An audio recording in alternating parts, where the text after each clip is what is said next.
Pastor Don Rentschler. Did I say that correctly? You did. With the Nazarene Church. Where did you go? There you are, right there in front. I was like, I lost you.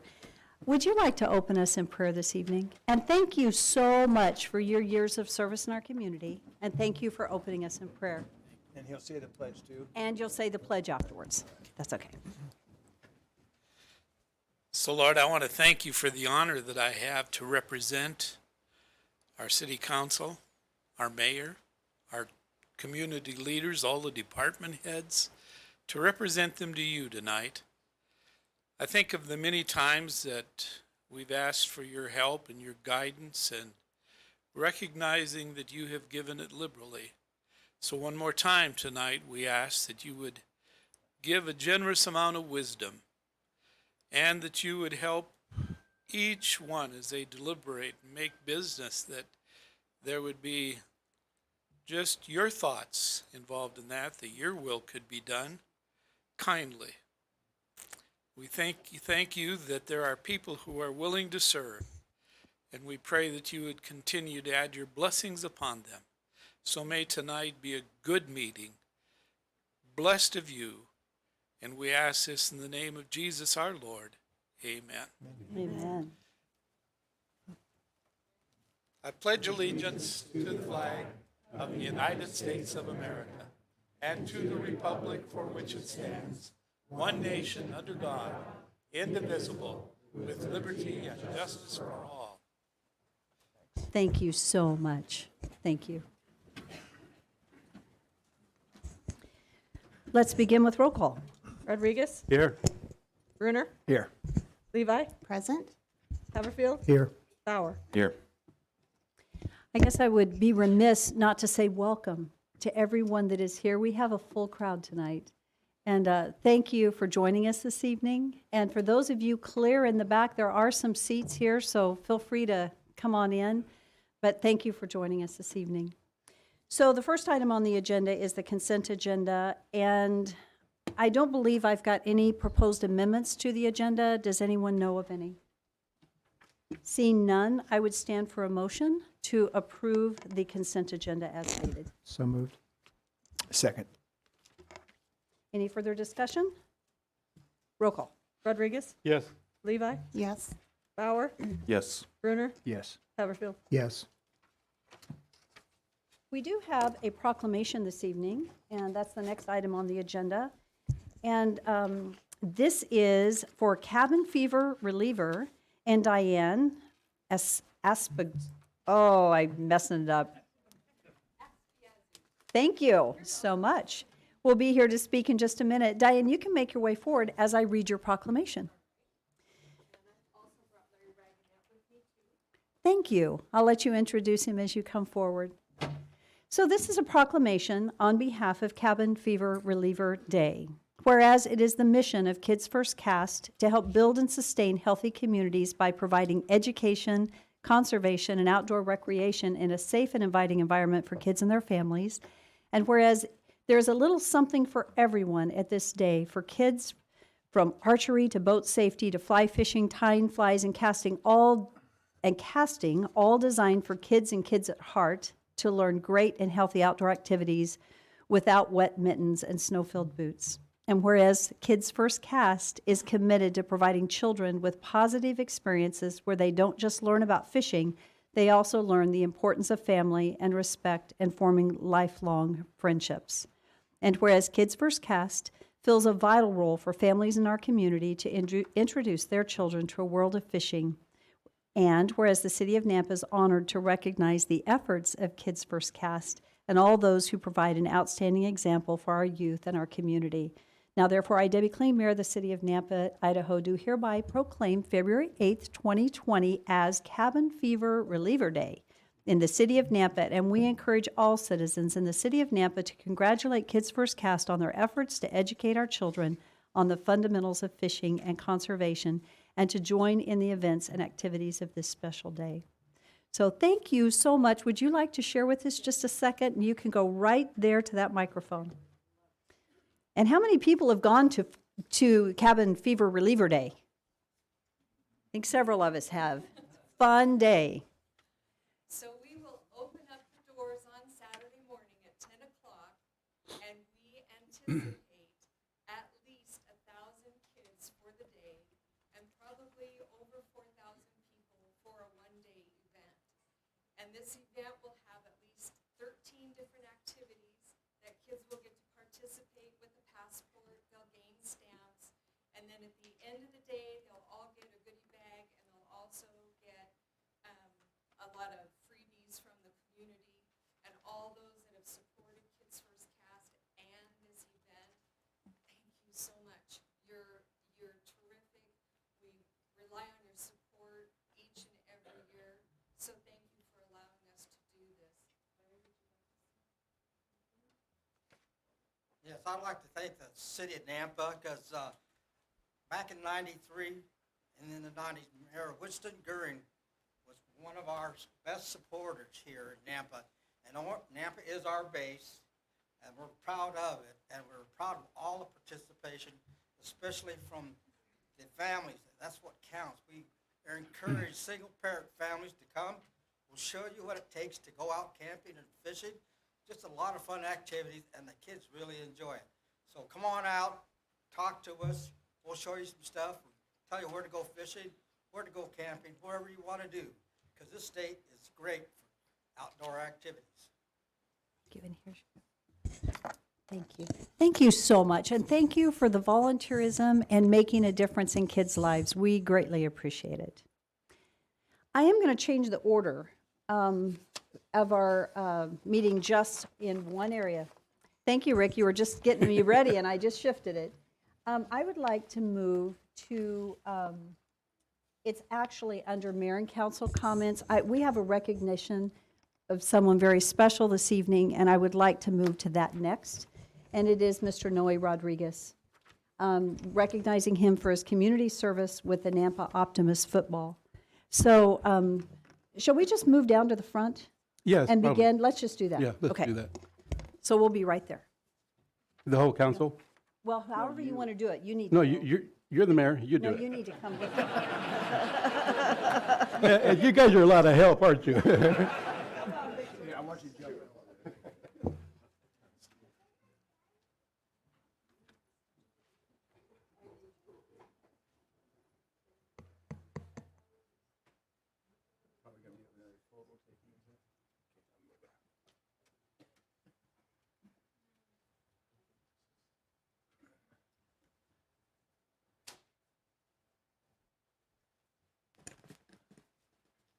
So the way we're going to do this is, I've spoken to a few of you that would like to have you talk.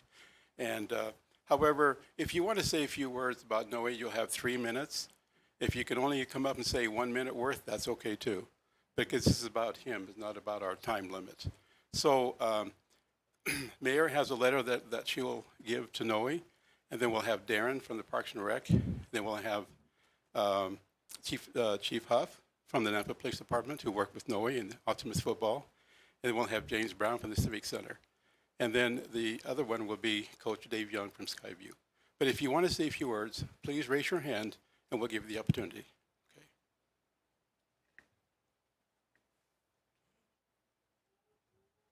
I think let's start with our, Who's first? let's start with, oh, there we go. Come on. Hal? Hal's one of the main players of Mr. Noe, and so he has a unique story. So please say your name and your address, Hal. Come on up. Hal Murray. Well, Noe and I go back a long ways. He's probably heard this a lot of times, but it's kind of been a very special relationship. And he's like my oldest brother. And it goes back to Little League football. And I was not coaching him at that particular time. It was Larry Kane and Scott Murray, which is no relation to me, but I'm getting a little nervous here. But he, and then I went out one day when he was a sophomore in high school, and I was on the sidelines, and they were playing Caldwell High School, and he was running the football, and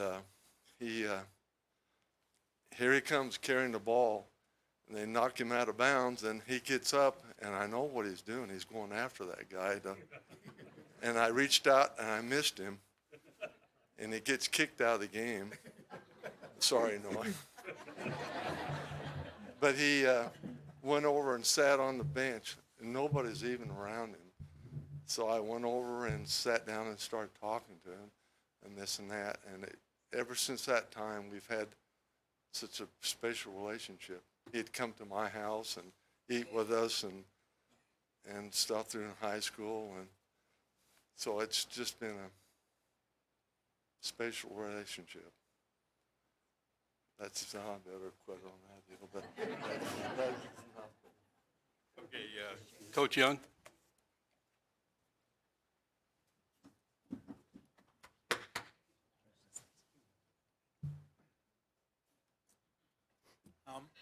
I'm David Young. I'm the head football coach at Skyview High School. I've been there for 17 years now. I don't have quite the same funny stories. I didn't grow up with Noe, but I just want to share some of the impact and some of the behind-the-scenes things that Noe and I have done for the last 17 years. He reached out to me when I became the head football coach as a 28-year-old kid, basically, and we've just been working together since day one. I've learned a ton from him personally on how to just kind of run a program, run a business, run an organization, how you build a brand, how you just build things up. I'm also the head track coach at Skyview High School. We run what's called the Skyview Invitational Track Meet, and it started as a 16 track meet, and now it's a 16-team track meet with 500 kids that participate every spring. And the way we grew that and branded that and just developed it was a lot of the things I learned from Noe's business sense that he taught me. We've shared many, many breakfasts in the spring and in the fall, and we talk a little bit of football, a lot about life, and you can imagine between myself and between Noe, what should probably be a 20-minute breakfast turns into a 2 to 3 hour session. But we just have learned a ton about each other, and I can't be more proud to be his friend. He's one of my mentors. And the impact that he's had here in the city of Nampa and just on our football programs, our youth, and just people in general. I mean, it speaks volumes with the amount of people that showed up for this. And, he's turning in his chair and he doesn't want to be here. And it's one of those things. And that just says a lot about Noe and the type of person he is. It's not about him. It's about everybody else. And it's a big picture thing. It's about the city of Nampa, and it's about the young boys and the young men in our community. And I kind of stumbled into the job at Skyview. I wasn't the first pick, but I've lasted and stuck because it's the right place, the right thing. And that's not just Skyview High School, it's the city of Nampa. And it's because of people behind me and people standing here and people like Noe that have just kept people like us here forever. And it's a great city, it's a great community, and the investment of people that have been, that were born and raised here essentially, it's a big deal. And so every word, every appreciation and the awards that Noe gets, very well deserved, whether he wants them or not, he's got to take them home anyways, and I just think it speaks volume, and his family's tremendous and the support that he has. I just can't say enough. I thank him personally a ton, but I want you guys to understand also just the behind-the-scenes things that he's done, we've done, and his crew in this room too. So, Noe, I appreciate you. We all appreciate you. Thank you. Thank you, Coach. I've heard Coach Young telling Noe you can't do that when they practice, and he does it anyway. So, yeah. So now one of our directors of Optimus Football, which I am the security director, Mike. And I don't know his last name. I just call him Dude. Hey, be nice. I'll be nice. My name is Mike Hoops. I'm a resident of Nampa. Met Noe about 99. I think is when we met, and we had an opportunity to work in Optimus together for a long time. He's my dearest friend. What I wanted to share with you guys today, and I want to thank Victor and the mayor and the city council for recognizing Noe, because this, again, is the last thing he'd want. Unlike Hal, I don't look at Noe as a brother, more as a father.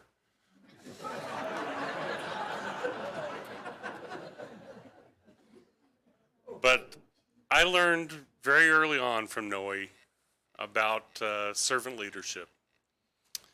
He has a commitment to the community, and particularly to the kids in our community, that is unparalleled by anything I've ever experienced. I coached baseball, a little bit of basketball, a lot of football over the years, and I've met a lot of people who have tremendous commitment. Noe's commitment is unreal. He put in more time, more personal time, in a position that he earned $0 from than anybody I've ever seen. He kept me involved long past the point where I was ready to quit. And I know there's a lot of people in this room that feel the same way. Noe, I love you, my brother.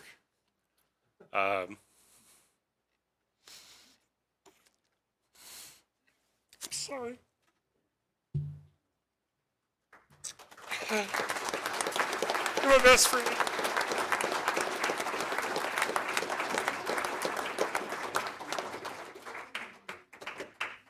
We always talk about the power of one, and and how one man can make so much of a difference. We have two players that played for Noe back when? Back in the 60s? Are you guys that old?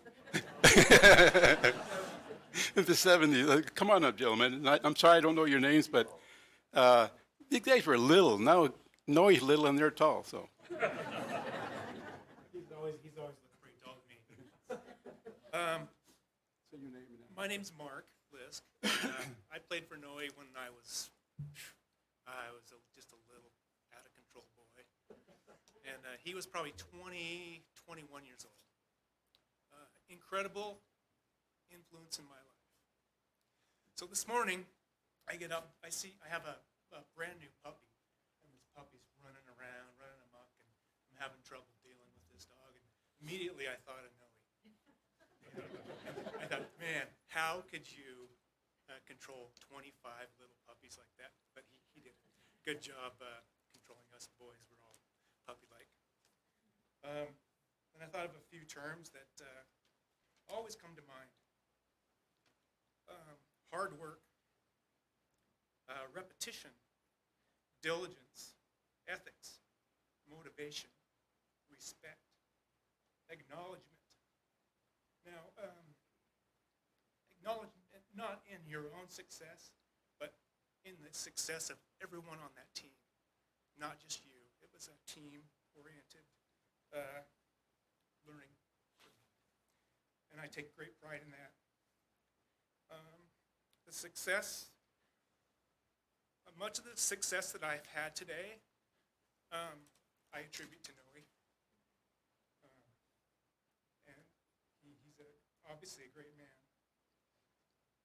So how did he control all of us? He made us run a lot.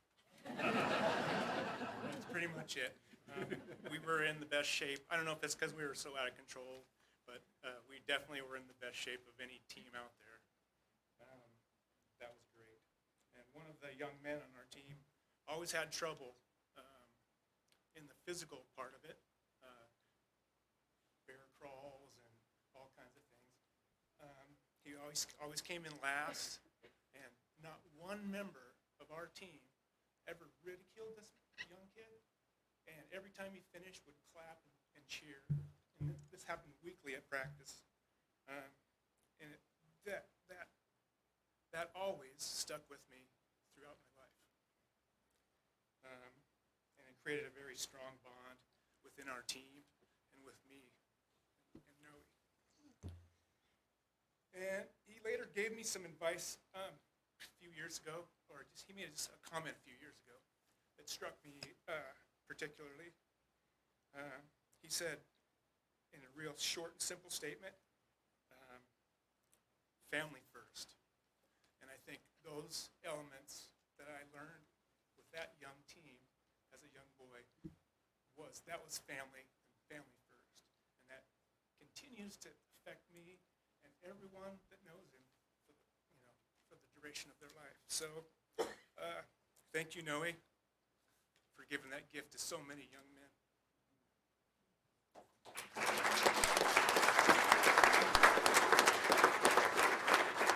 I want you to know that he's not all that great, because yesterday he was saying he was going to impeach me.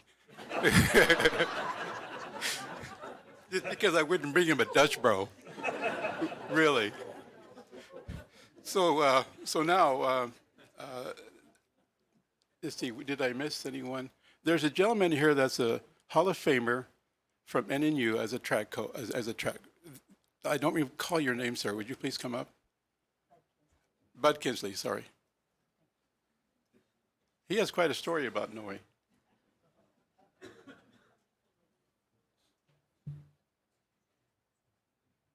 So I asked Mr. Kinsley, is it Noe that was the good runner? He goes, no, I was. I think Noe was a good runner. He's still running. And looking back on the life of Noe, he's a man amongst men.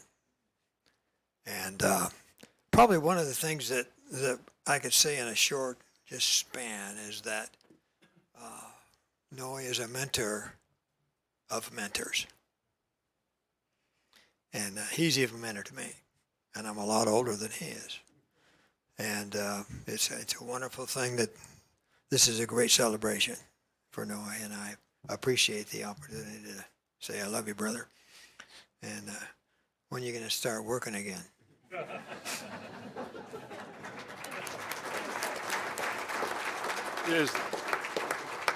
There's another gentleman here that used to be Noe's coach, 6th grade coach, right, Noe? 7th grade. Mr. Anderson, I know you're not able to come up here, but let everybody, would you just raise your hand, sir?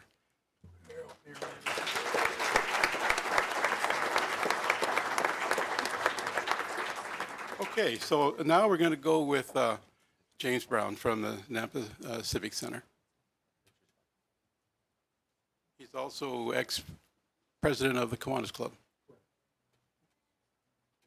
Thank you, Mayor, Councilman Rodriguez, Councilman, and Noe and his family and friends. What an honor it is to stand up here and just give a few minutes about you. You know, I met Noe a few years ago with the Kiwanis, and it was just, we started our golf tournament and then thought of Optimus Football and what you've done. And, you know, it's amazing to talk to the community out there and see what you've done for the community, your service that you've done for the city, your service, the legacy that you've left for all these young men and their families, to take kids at risk, to take kids with maybe they didn't have that father figure, and you were that.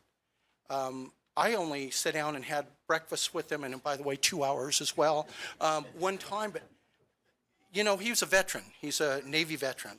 And when he told me the story when he was on the back of the ship, what's the back called? That's the bow? Stern? Stern. So he's sitting on stern. Not a Navy guy. Don't throw anything at me. When he was looking out, he had a vision. And that vision came to him. And whether it was, whatever it was God that was talking to him, told him to help those kids. He knew what to do. And I was just impressed with what he had to say, and then listening to other people about the impact he's done for them. You know, being past president of Kiwanis states that Kiwanis, kids need Kiwanis and Kiwanis need kids. But one community, one kid, one community at a time. And I'll tell you what, the community needs people like Noe Rodriguez. So thank you, Noe, for what you've done. It's an honor of all of our Kiwanis to work with you and to have you part of our team that we sponsored. They don't have a Kiwanis hat, so I got you a Nampa Civic Center hat. Please wear that, but thank you.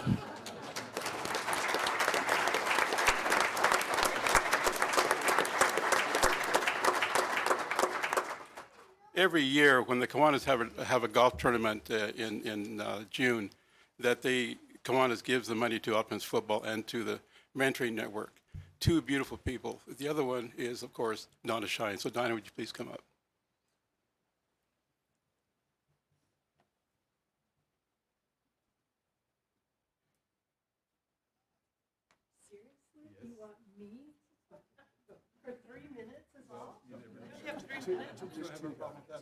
Hi, Noe. No, I was going to say that's short. Oh, okay. Yeah. I just have to say this. Noe not only mentors kids, mentors anyone who, if you come alongside this man, you're going to learn from him. And it's going to be so authentic and so genuine. My opportunity in meeting Noe was because of our program, the Mentoring Network. And here he was giving all his time to these amazing kids in Optimus Football. But he had kids in Optimus Football who are in schools that our program serves. And he saw that he could also make an extra difference, another hour a week with some of those kids. He never gives up on anyone. I mean, he is the epitome of what servant is, but what a community member is. He believes in community, and community is every one of us as a community member. He doesn't put himself above or below you. We are all equal. So his heart has done so much for so many, and I just feel blessed that I get to come alongside him in what he does, what Kiwanis does for both of us, and as mentors, the whole thing, and what a strong family. With all that you went through this year, the power of family and love and prayer, and I'll tell you what, it was powerful because he is right here. And that is to all of you and all of this community for standing beside him at his hardest time. So I love you too, as do so many, and thank you for all that you give back. And I have to say, I think this should be a statewide recognition. This is beautiful, and thank you, Mayor. Thank you, City Council. Thank you, Victor. I mean, this, seriously, amazing time given, and he's not stopping. So he's just moving in another direction.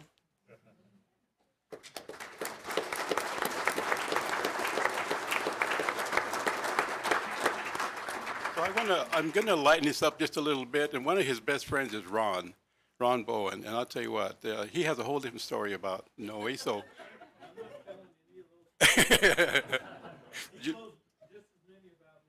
Okay. Yeah, right on. Thank you. Okay, we can't go anywhere without the one who's always at every function and who knows everybody in the country, and so Dave Ferdinand. And then we'll start with the chief and Parks and Rec and Noe.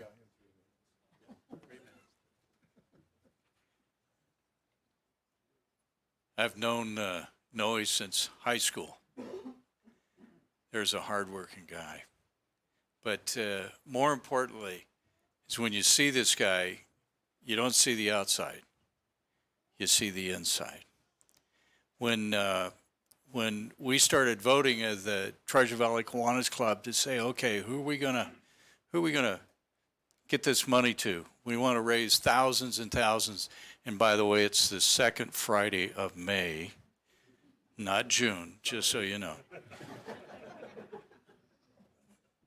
What you started, what you worked hard on, because it was your heart, Noe, we will work to continue and do everything we can to again impact those young men and women, the cheer program as well, to make sure that we can make Nampa a better place to live because of this man's heart and his family. Bless you.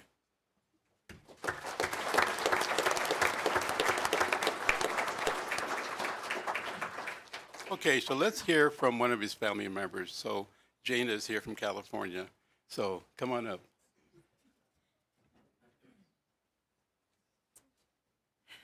So it's hard to follow some of these conversations. Obviously, it's a little different growing up in the household with a man that really can do no wrong.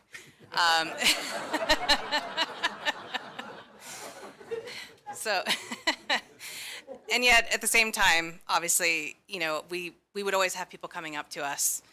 We'd go to events, we'd go to his, businesses, and we'd always have people coming to us and saying, how much of a difference that he's made in their lives, what they've learned from him. And, you know, as a kid, you just try to keep that in mind when you're being told, you know, to not lay that bike down, or, you know, your friend gave you something, you know, they let you borrow something of theirs that was dirty. And when you returned it, you just were like, well, it was dirty when I got it, so I'm just going to give it back to him the same way. And he would say, no, that's not respectful. You need to always make sure that you're, you know, being thoughtful about everybody else, that you treasure what you have, because I know that, you know, he grew up in a situation where, you know, he and his sisters and brother did not have a whole lot. And so he made us always, you know, think about everybody else and not ourselves. And, you know, you'd have friends you give that stuff back to, and they didn't have any clue. You know, it's just like, great, thanks. But it wasn't about that. The message was more about you and what you knew that, sorry, I'm going to get upset. That you knew that that was important for you, and that you took care of things, and that you, I feel like I need to get my sister up here too. That you just, you know, that you respected who you were, and that people would then in turn respect you. Beyond that, you know, he's a hardworking man. He's taught us, you know, so much about being a hard worker ourselves, and that it's not about you. And we're all managers of people, you know, my sister and myself. And I don't know how many times during the day I think about what he would do in a situation. Also thinking about the little guy, the person that, you know, I have a person right now that my boss wants me to fire. And I think about what my dad would do in that scenario, and giving him another chance, and thinking about, you know, there's more than meets the eye in a lot of situations, and to just stay like true to yourself, and think about others always, and give back to the community and the people who actually rose you up and gave you what you needed to be successful. So thank you for being a good father, even though sometimes you scared me.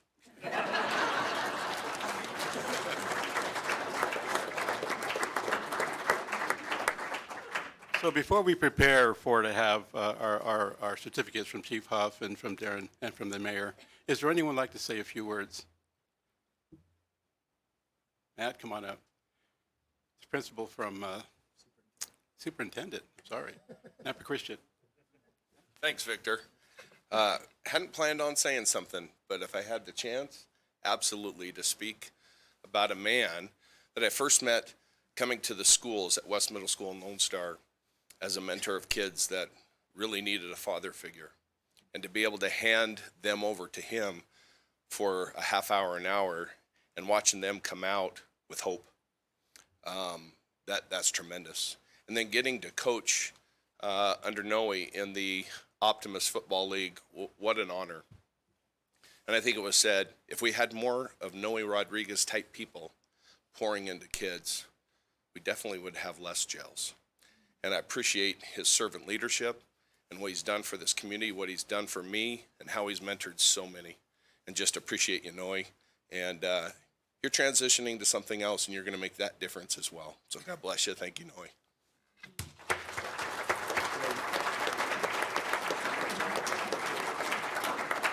Okay, so we will start in order of by Mayor Kling. So Noe, you have to come up, and then we'll go with Darren and Chief Huff. So we just have a letter of appreciation, and I'll read it to you. So, dear Mr. Noe Rodriguez, on behalf of the City of Nampa, it is my honor to recognize you for your dedication and outstanding support for the youth in our community.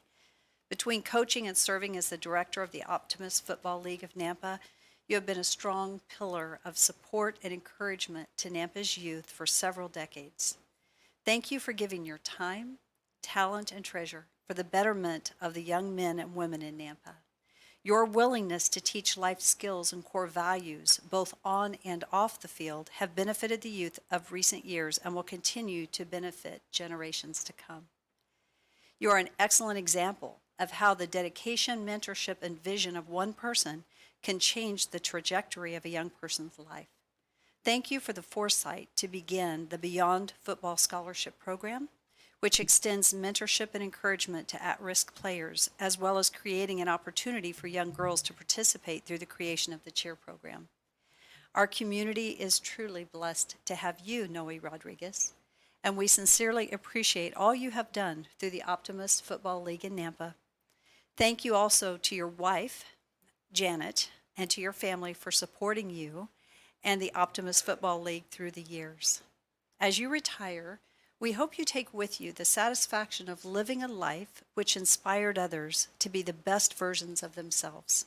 On behalf of the City of Nampa, Nampa City Council, and the community at large, thank you for investing in our community.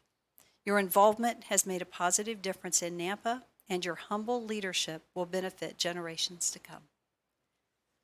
Thank you.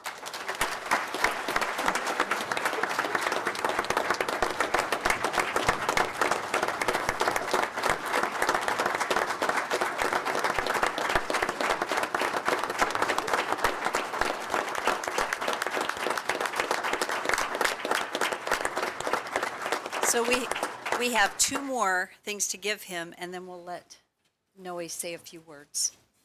So Noe, this is the first time I've met Noe. I have not gotten to be a part of this whole legacy with him. And I tell you what, as you said, Victor, it's the power of one. And I am extremely thankful to get to know you. Darren, come on up.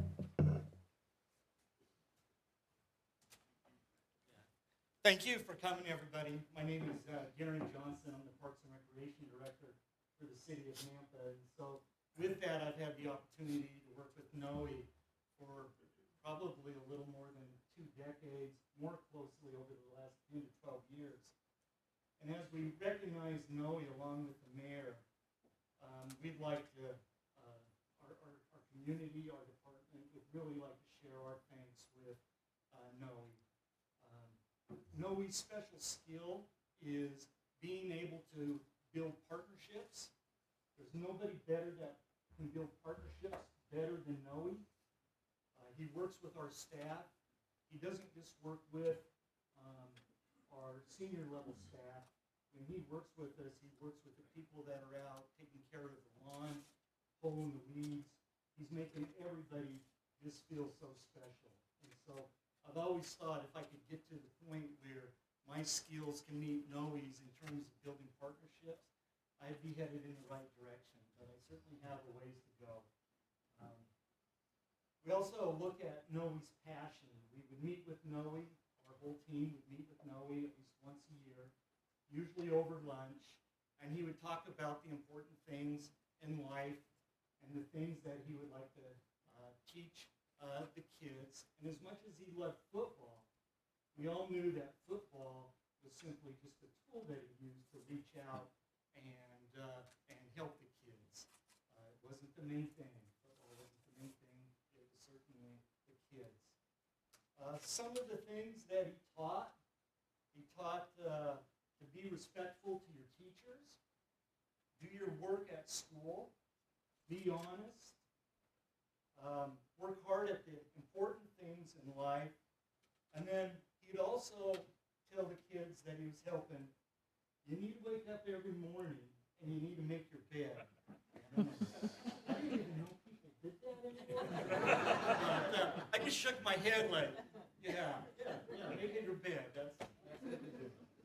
But getting off to a right start, right, Noe? Yeah. So in closing, certainly we'd like to thank everybody for coming here. We certainly know that there's a small part of this that Noe doesn't like because he doesn't necessarily like the attention.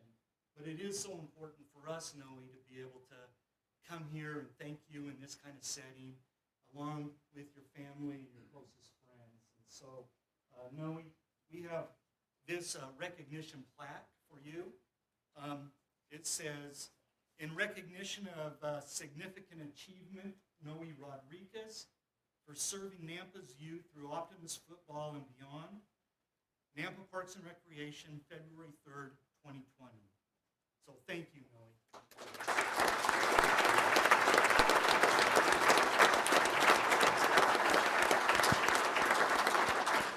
Now we'll have Chief Huff of the Nampa Police Department. I'll tell you a cute story.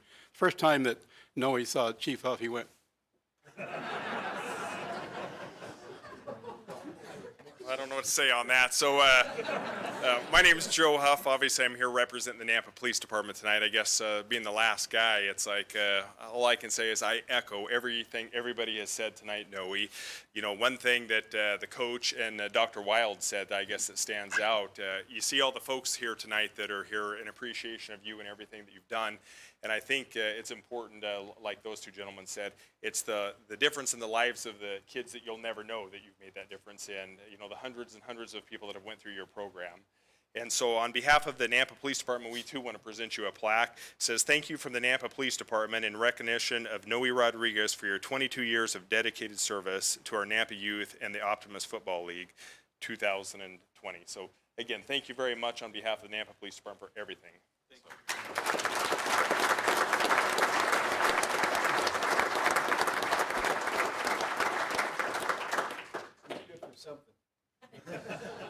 Okay, if anybody has a stopwatch, he's got 3 minutes. Well, he'll go for a whole hour. Oh my goodness.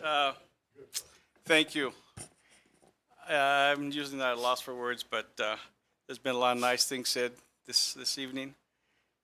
Mayor, members of the council, I appreciate the opportunity that you've given me, and more importantly, I appreciate this city. This is my love.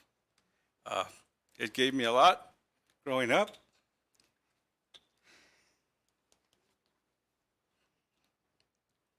Had it not been for the city, Hal Murray and Jerry Murray, I don't know where I would have been. Life has its moments.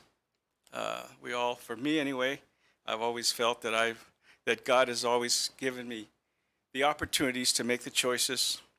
Not always did I make good choices, but He always put people in place to help me with the choices that weren't good. For me, it's always been about a time in my life and learning, but it all started in this town. Growing up here and what the community and the people that were involved at the time gave to me. Coaches, Coach Anderson back there, I have to tell you stories about that man. He's incredible. He was my first at Central in the 7th grade. He was all world as far as coaches went. I'd get these little notes that said, Coach Anderson wants to see you, and I'd go, I'm in trouble. And most of the time it was about you're hanging around with the wrong group of people. That's not a good choice. And it was real difficult for me to leave that choice because those were my friends. But he never gave up. He taught me the lessons of life, the discipline, and the importance of teamwork. And he even set me down for one season so I didn't get to play because I wasn't doing the right things. And I learned a lot from that. And he said you could either quit or you could move on. I moved on. Quitting wasn't part of what I wanted to do. So those types of situations in my life as I've gone through have made the difference for me. It's always been about the kids. It's always going to be about the kids. You know, we talk about the power of one. God never gave me what I needed, what I wanted. He gave me what I needed. And everything in my life has been orchestrated that way. And I've always felt that that was where I needed to be, and the things that I needed to do were really predicated based on what the need was at the time. And somebody else's need is always bigger than yours. It's real easy to become selfish. It's real easy to think about yourself. But it's real difficult to reach out and put yourself in a position where you're vulnerable. And, you know, for me, I accept these awards on behalf of the Optimus football program and the people that came before me in other programs and the people that were involved with me. I mean, I can tell you that the Ramus family back there, an incredible group of people. Mike Hoops, I couldn't have done it without him. We would fight all the time, all the time. And it was always about my way and what I wanted, and then he would make me realize certain things. And I still got my way, I just didn't get it right away. So it was like a marriage, you know, we kind of looked at it that way, and it actually worked out pretty good. But that man was incredible, to him and his family, for allowing me to have and share the time. I spent a lot of times, a lot of hours over the last 20-some years, just conversations and learning and, you know, and doing those kinds of things. There's so many people to thank. I mean, there's just, my mind just goes blank. But all those of you that are in this room that are part of it, have been part of it, I thank you, because that has really been the importance of the program, is that everybody bought into the philosophy and the concept that we had to have in order for us to achieve what we wanted to achieve. It wasn't about the game. It wasn't about the winning of the game. It wasn't about that. It was about educating the coaches, and the coaches educating us, the parents, and really the kids, who was teaching who. And there was so much mentoring going on back and forth. But ultimately, in the end, we decided that it was important for us to do something that hadn't been done. And we kept missing something in our program that was just, I didn't know what it was. And God gave me the answer one day, and it came in the craziest way, in that I was at the, I knew we was missing things, and I told Mike, I don't know what we're missing. Everything's going good. We got money. We got the program going the right direction. People are helping us. This community is incredible. The city parks people are incredible. Everything was just going right, but there was something missing. And I kept saying, we become a pay-for-play program, which is great because you got to have the kids. The parents bought in, the coaches bought in. There's just hundreds of coaches that have come through our program, and they were there to do what needed to be done. But one day we went, which I never go to Caldwell, hardly ever, especially the fair over there, and we decided we're going to go over there. And so we head over there, and I'm walking around, and it's real hot, and people are in shorts and so on and so forth, and I see a group of young Hispanic kids, and I see them running across to another group, and I'm standing there watching them, and I'm thinking, these kids are in wife beater t-shirts, khaki pants. That's their mentors. That was their mentors that they were going to. And I thought, well, those kids are being mentored by older kids that they themselves are already in a position, are either in trouble or getting into trouble, and these young boys are just, bam, right there. And I thought, you know what? What we're missing is a scholarship program. So I'm going to go out and raise money, and we're going to start Beyond Football, which is about life beyond the game of football. And we're going to go into the schools. We're going to go into the schools that have the highest risk of kids, at-risk kids, and we're going to start pulling them out. And we're going to have a criteria along with the educators that are going to tell us what we need to do to get those kids to a different level. So the goal was always about getting them out, using the game that to educate them, but also to hold them accountable for what was important, and that was really life and the choices they made. Because you take a child that's educated, they'll make a lot better choice than the ones that aren't. So it's always about the education process. It's always about the importance of what are we doing, what were we doing, how are we going to do it, and what was it going to take to get it done. So it was a lot of individual people involved in this program that gave so much time, so much energy. I accept the awards on behalf of you people that are in this room and the ones that couldn't make it. You guys have been an incredible inspiration to me. And as a team, we all had a concept and philosophy that we believed in. And again, the city, the parks department, the police department, all of it came together for us. It was a labor of love. And unfortunately, I got sick last year and I had to give it up because of that. I honestly thought that I was going to get buried on the 50-yard line out on the Optimus field.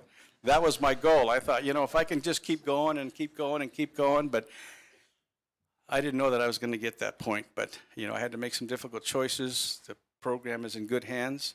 It'll continue to move. My Beyond Football program is going to move away from that. And I and some people that are involved with it will go into the schools and will continue to keep going in the direction that we've been going. Ralph and Annette, where are you at? Right there. Those two people right there were incredible. She was my all-world, and he was second, because obviously you can never put the guy before the girl or you're going to get in trouble. But those people, and like I said, the rest of you, Carol Mitchell back there, Mike Gray, this just goes on and on and on. But I want to thank you. Again, I appreciate this. It's not my favorite thing to do. As far as getting these, I love the awards, don't get me wrong, but it's not about the awards. And it's really, we all have a lot of work to do. And I would say that if there's something that I would leave you with, is that little boys and little girls don't always get to make choices in this world by their account. It's usually because somebody else has done some things or doing some things, and the best thing we can do for them is to be there for them. If we capture the heart, we get the brain. We can go after the mind all we want, but if that heart that's been broken and scarred because of their circumstances, they create their independence at a very young age, they declare that independence. And at that point, usually it's not good because they rally together with the kids that are like them, and all that leads us to other things. So if we can capture the heart, we get the mind. For me, it was captured at a very early age, but I didn't always listen. And it was important for me to have the mentoring that I had, the educators that I had that stuck with me even through the difficult times, and the coaches, of course, and this community. So I thank you from the bottom of my heart. I appreciate all of you and your hearts. Thank you.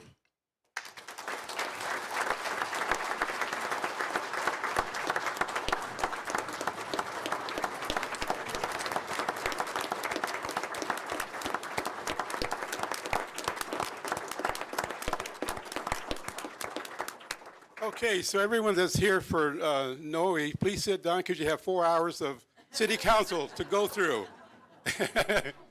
Yeah, goodbye. Thank you for all coming. Thank you for attending this beautiful event. Have a good day, everybody.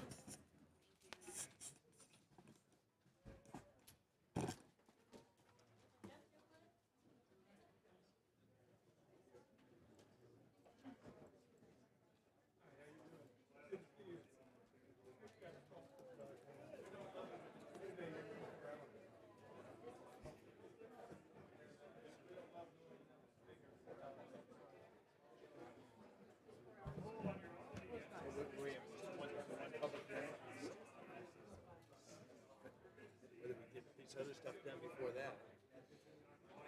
Okay. Mark Smith, coaching in baseball, Babe Ruth. He's that guy now. He wasn't always that quick. He could get the ball. Swing it. What I mean. Well, it's the, they are, so we're gonna start late. He's my youngest son's coach. Coached him in the Pirates.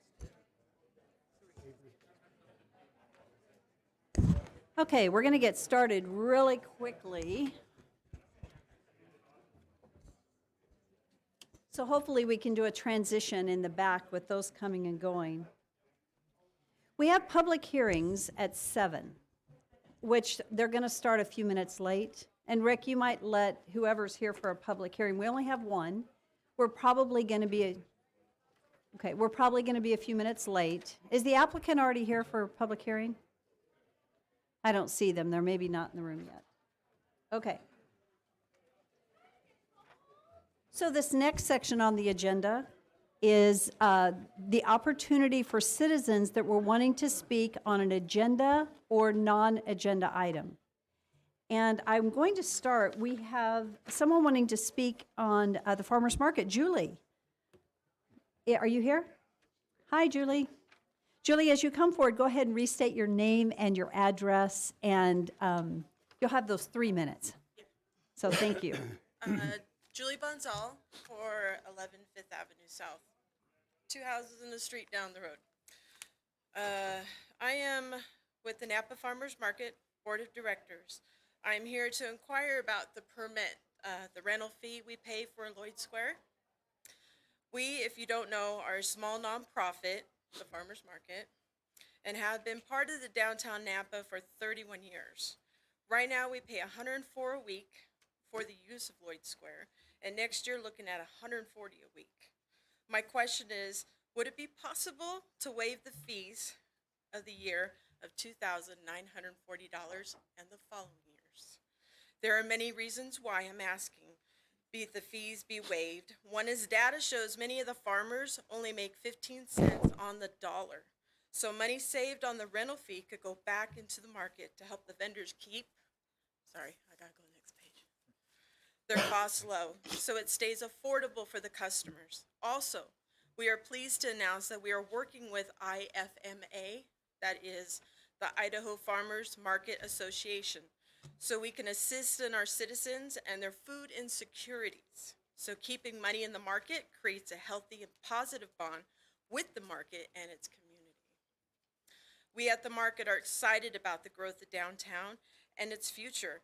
With that being said, having the city of Napa waive the fees, you become a healthy, positive role.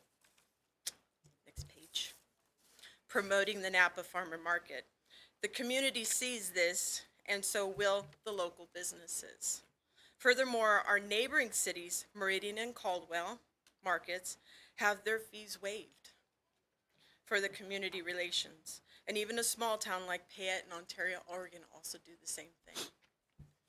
With the positive changes and growth downtown is having, we look forward to this and would love to have the city of Napa a sponsor in lieu of the permit fees. Julie, thank you. Thank you for your contribution, too, to the farmers market. We greatly appreciate it. So tonight, we won't make any decisions and we won't have discussion. However, we will take it under discussion and then we'll follow up. Thank you. And thank you so much for your willingness to speak. We appreciate it. Appreciate the time. Thank you, Julie. The next person signed up is Larita. Where are you? Is Larita here? There you are. You're just hiding in plain sight.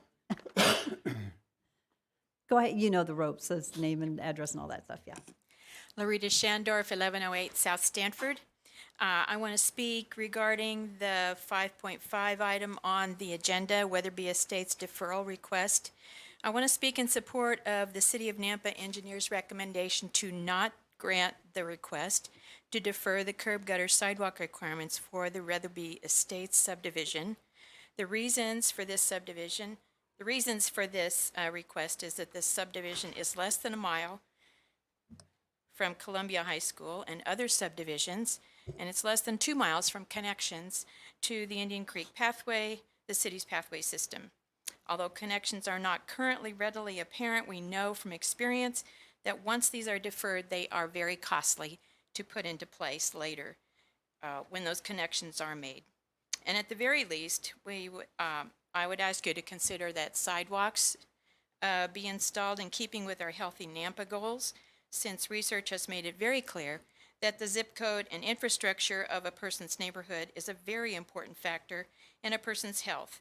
We know that sidewalks encourage people of all abilities and ages to get out of their houses, to walk, and children to bike and move about their neighborhood and get to know their neighbors. So I would ask you again to respect the recommendation of our city engineers to not grant the request to defer these curb gutter sidewalk requirements for this Weatherby Estates subdivision. Thank you. Larita, thank you for always speaking up on behalf of our pedestrian and bike pathways. It's greatly appreciated. Thank you. Okay, so the next group of people, I'm in a quandary trying to figure out how to do this, because typically we limit the people signed up on a given agenda item to 5. And I have 14 signed up. That said, we just had that many people speak with NOE. So I'm really trying to figure out what to do here. We are to have a public hearing start at 7. We are going to start that late because I want to be able to get through this portion and honor those that wanted to be here to speak.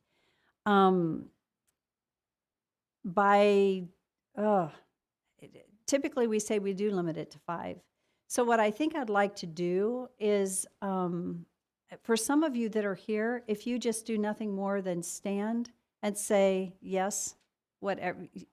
I want to be respectful of our time and how late we're running, but I also want to give opportunity. So the first person that we have signed up to speak, and all the rest of these, unless I'm missing something, are regarding 5.3 on the agenda. And 5.3 on the agenda is to confirm the mayor's recommendation of Gene Munchie to the city council. So all the rest of them are all on that one agenda item, unless I've missed something that I don't see here. So the first person signed up are Tom and Diane Fitzgerald. And if you guys could come forward.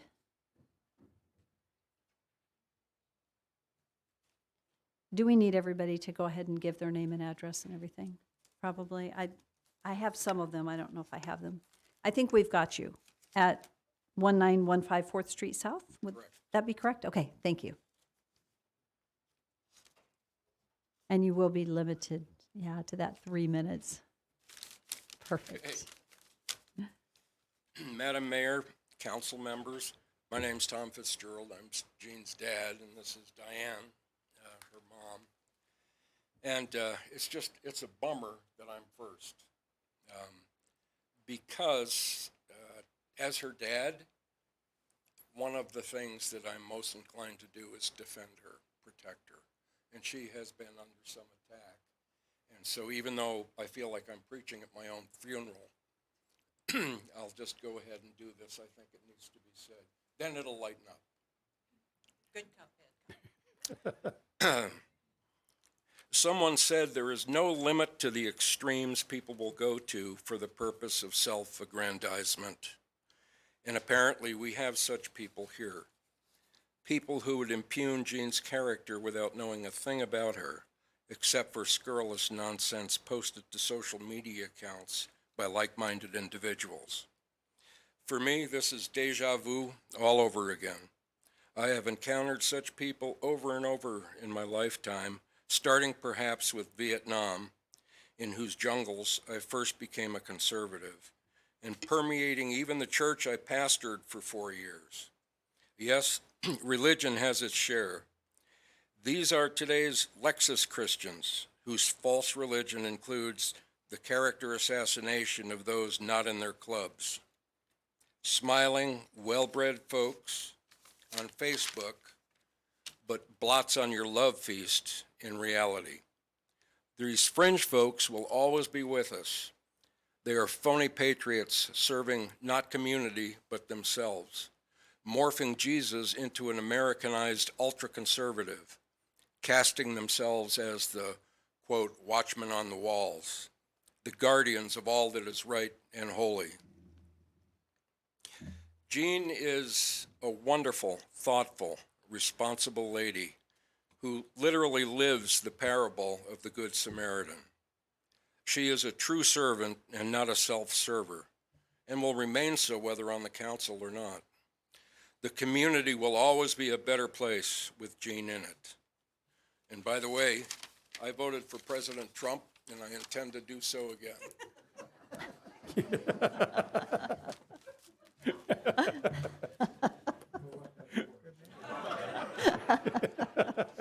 He loves his daughter. Madam Mayor, council members, I thank you for the opportunity to speak on behalf of Jean. And as her mother, it goes without saying that I have known her all of her life. And I won't regale you with childhood gems because I'm here to speak of the woman that she has become. The woman Jean is today is bound in her love of God, family, country, and community. Her love of God is absolutely apparent in her love of her fellow man. Her love of family, which consists of 3 pastors, a minister, Sunday school teachers, worship leaders, teachers of the neediest, of the special needs, even a sister who has dedicated her family to go overseas and teach at Anderson Air Force Base. Amazing. And she never misses a birthday, which is hard with 8 siblings, their spouses, and 26 nieces and nephews. Never misses a one. And her dad, who is a proud veteran, and in spite of resulting health issues from his service, he's always been proud of his service, including in Vietnam.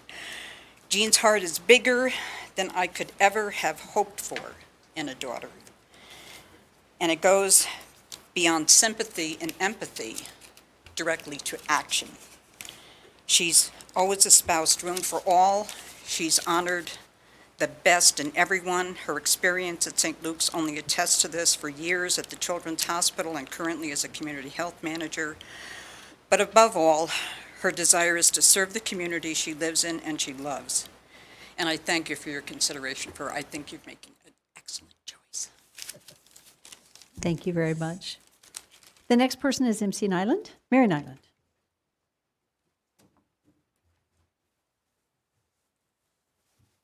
Yes, I'm Mary Nyland, and I live at 423 Creekside Place, Nampa, Idaho.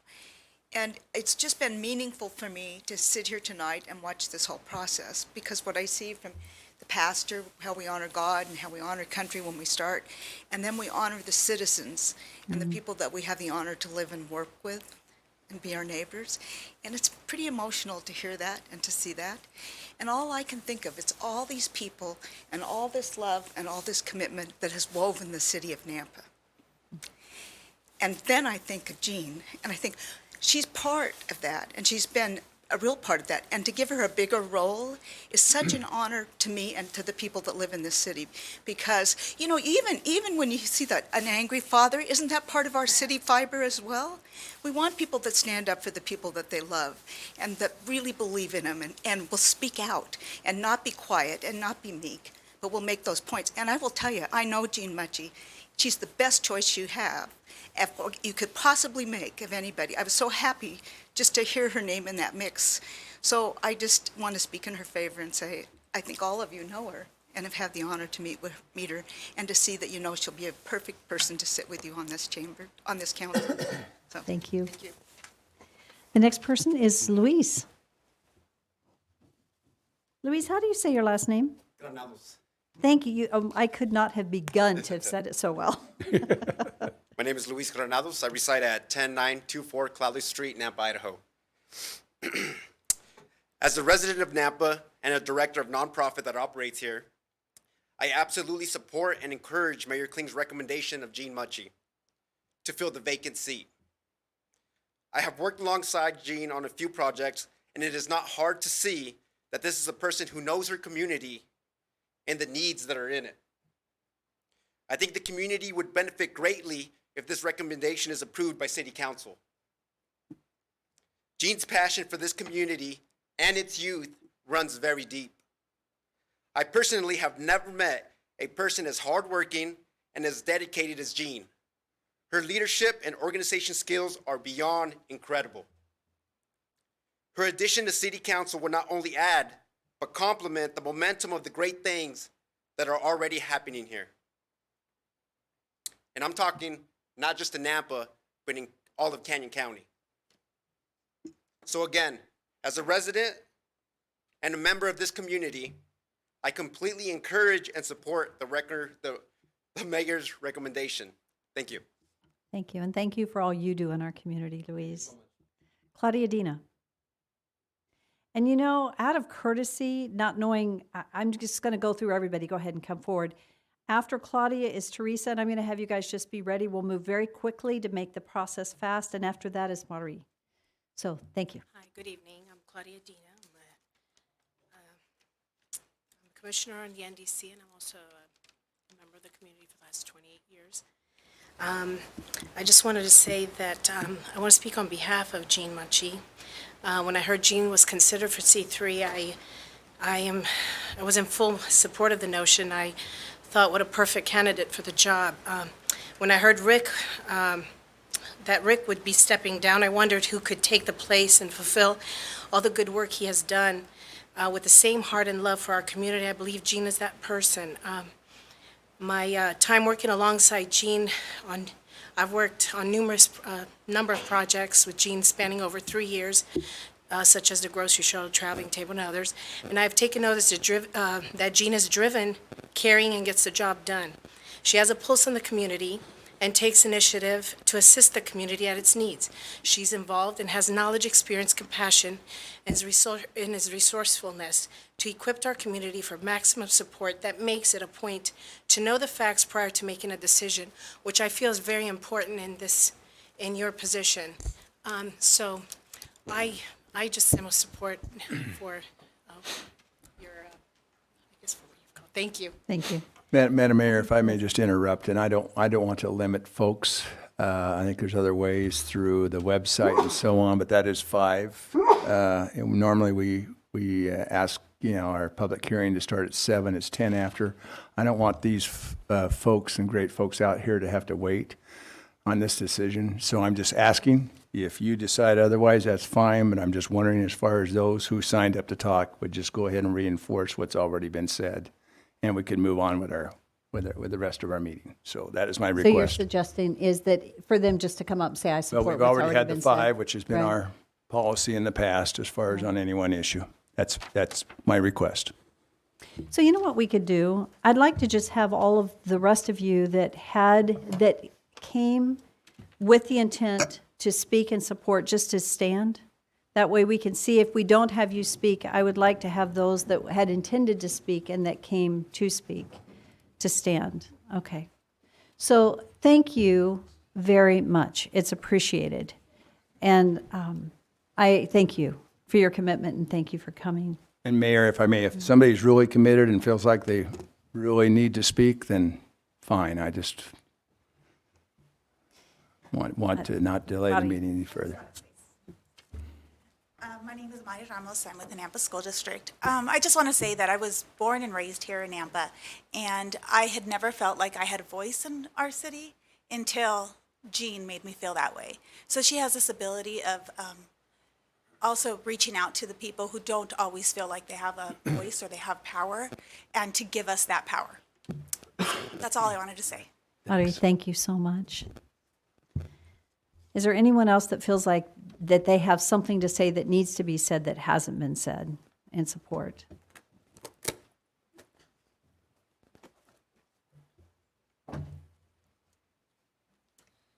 I'm Kristen Skellhaus. I'm a family medicine practitioner at Garrity in Nampa, and I highly support Jean Mucci.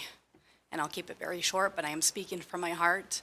And this is an individual who I've met thousands and thousands of people that I know that she has the right intent, especially for our children and for our adolescents who need hope and encouragement. And I think that she could bring a light to this community like no one else. Thank you.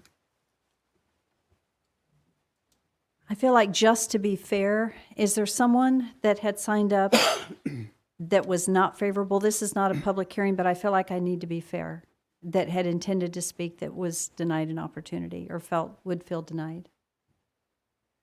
Okay, seeing none. It is 7:15. We're supposed to start public hearings. We only have one public hearing this evening. And so if this group of people can wait, the vote will come after the public hearing.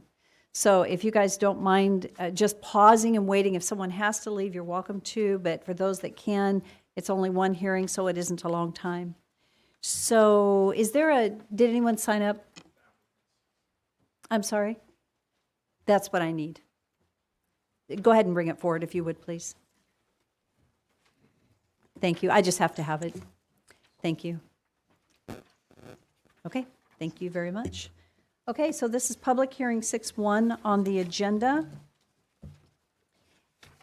And this is a variance to allow a 5-foot rear setback due to the odd shape of the lot in place of a 10-foot rear setback required for the North Slope subdivision.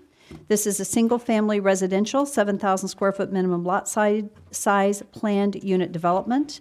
This is located at 11700 Cross Slope Way, located on the south side of West Iowa Avenue, east of Midway. And Elizabeth Miskinnis, is that correct? Is the applicant here?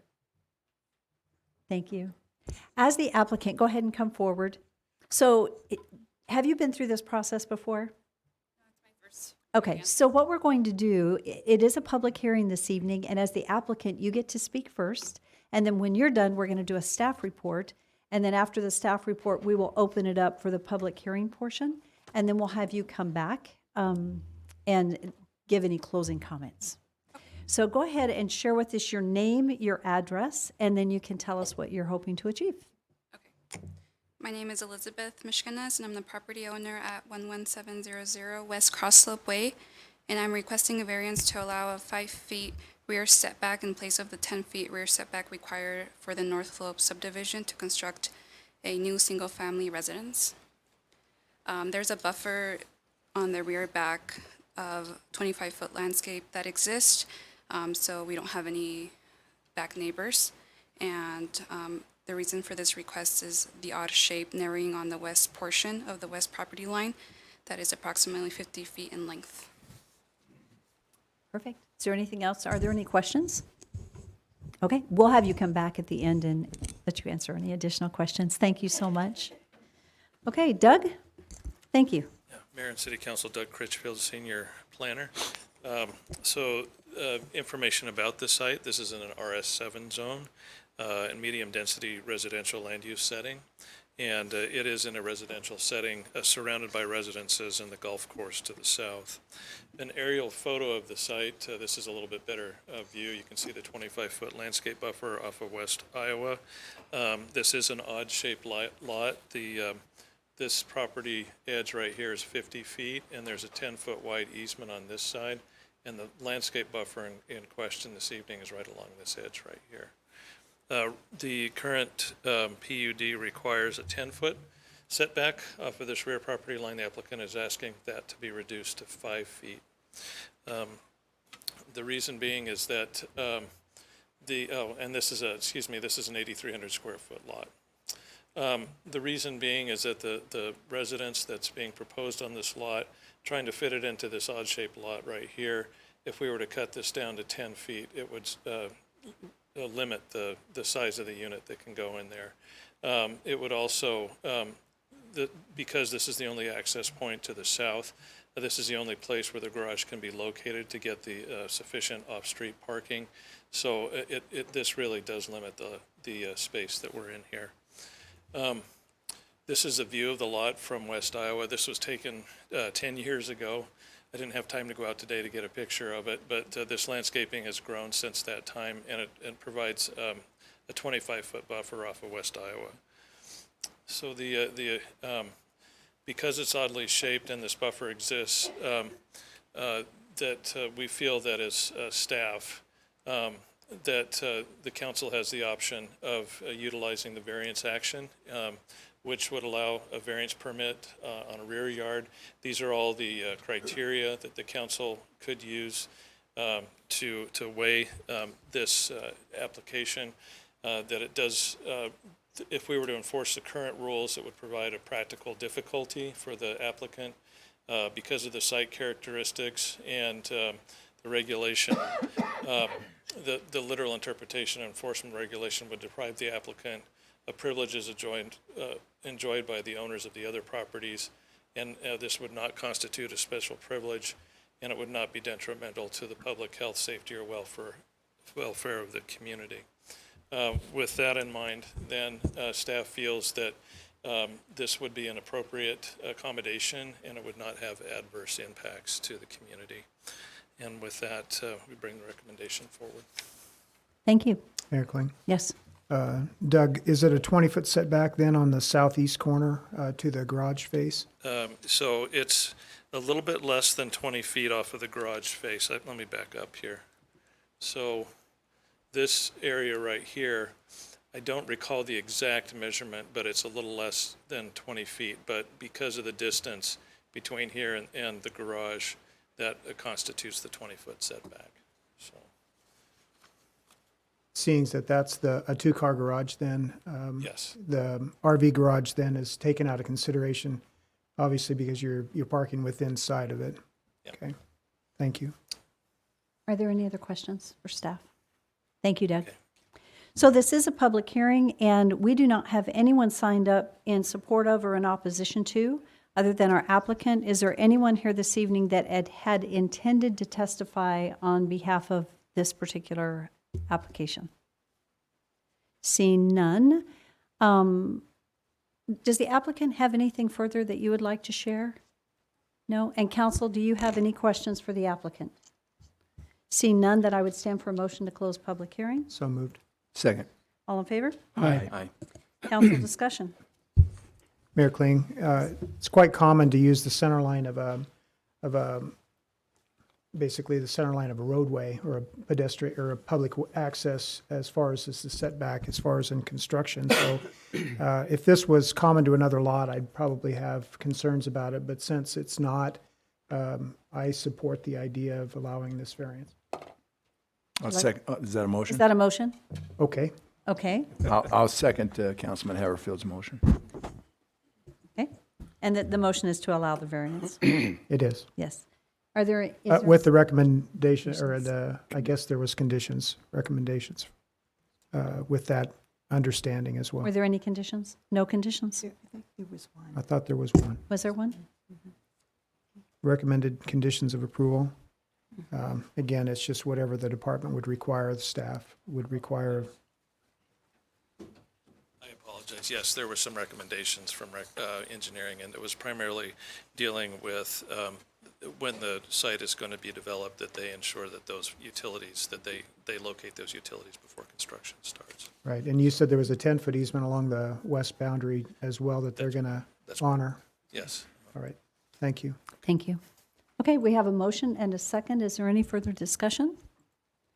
Seeing none, roll call. Rodriguez? Yes. Levi? Yes. Bauer? Yes. Brunner? Yes. Haverfield? Yes. Thank you. You're good to go. If you have any further questions, you know who to talk to. Great. Thank you very much. Okay, the next section on the, wow. I'm almost thinking I'd like to just move to number 5.3 on the agenda because we've got a lot of people waiting. If you guys don't mind. Council, does anyone oppose that? No.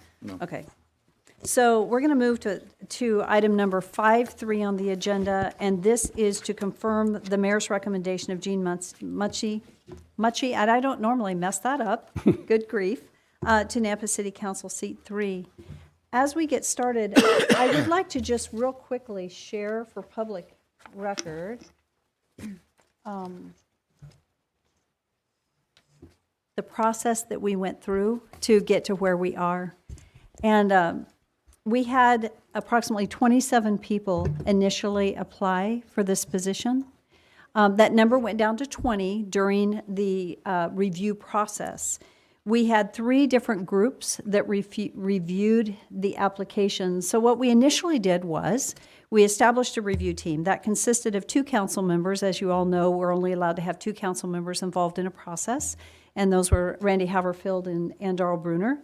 We had a group of city staff that representing the focus areas of the city, and those focus areas are infrastructure, public safety, and economic opportunity. And so I've got the exact list here, but we had a few staff members, and then we had a group of approximately 5 city residents that were also in a team. We asked each one of those individuals if they would submit questions for the process, and we received a lot of questions.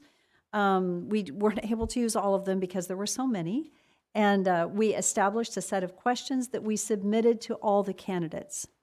They had about 4 to 5 days to complete the questions and submit them back to us, and upon receipt, we submitted the answers to the questions from the candidates to the 15 people that were reviewing them. That was a heavy lift, and I just want to say to everybody that worked on it, thank you so much. Some of the comments we received back was that the process that we required the applicants to go through was actually in some ways more stringent than an election. And what we wanted to do was do due diligence in the process.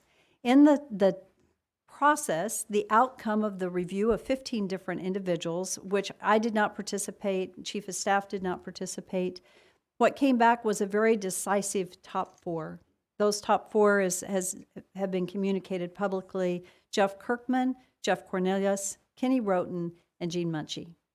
And actually, the top 4 candidates, anyone could have served our community well. And as I look at a couple of them sitting here, it's difficult when you've been in a process and you've run for an election and you're not tapped to do the job. I just want to say thank you to you guys.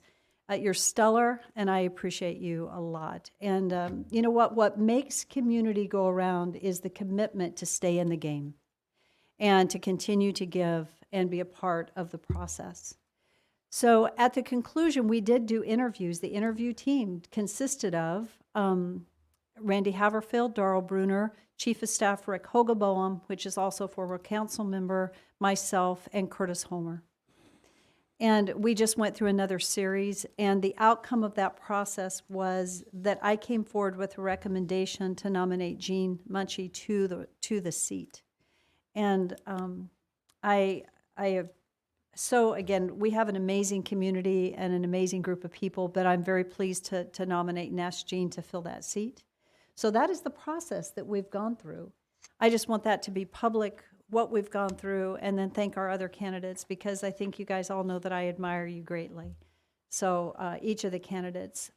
So council, at this time, would you like, I'm not sure how we want to move forward. Would you like to hear from the from Jean first, or shall we call for the vote?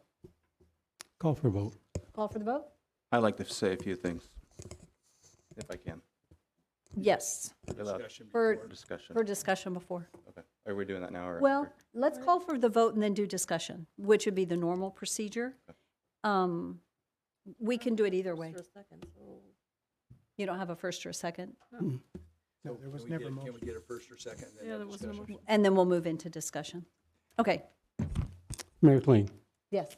I'm going to make a motion to accept and confirm Mayor's recommendation of Gene Mutchie to the Napa City Council C3. Mayor Kling, I'll second the motion. Thank you. So we have it's been moved and seconded, and then discussion. Mayor and council, Abraham Lincoln wisely described our nation as a government of the people, by the people, and for the people. Unfortunately, the process we are engaging in to pick a replacement for seat 3, regardless of who it is chosen, will clearly not be a person chosen by the people. To be direct, I do not like that, and I do not think it is right. The people of the city of Nampa should have that right to decide who governs them. And in this situation, this will not happen, and that is not right regardless who it is chosen. Mayor Kling and this entire council, we are not the government of the great city of Nampa. The people are. And I believe my first job is to make sure that I remember that and to vote to protect not just their rights and freedoms, but the processes that protect them and their interests in the form of government they expect. A concern of mine is that, there was 3 open seats, 3 months ago, and she decided not to run for office. That's a concern to me. Councilwoman Levi and myself, who just went through the political process, which can be very hard, as you all know. We were not included in the vetting process, and this is also a concern to me since we were just recently out and involved in the community the most. I do not know Jean. She seems to be a pleasant person, but I also have grave concerns that the people that voted for me would not vote for her, or rather she would not be voted into office by our citizens, and this is, again, a concern for me. Let me be clear, I love her passion for the nonprofits and charities. I encourage all citizens of Nampa to support and work with nonprofits, service organizations, churches, and charities. I believe that's what makes our community great. And I really, truly think, have the highest praises for her involvement in those things. But I do not believe in subsidizing charities or nonprofits with tax dollars that I have heard Jean been in favor of, that I've heard of myself. I appreciate her position about more equality, which I've heard from, in her resume but however, equality is great. We cannot forget that every tax dollar the city of Nampa takes away from a family is a dollar that a family cannot use to make that family circumstance better.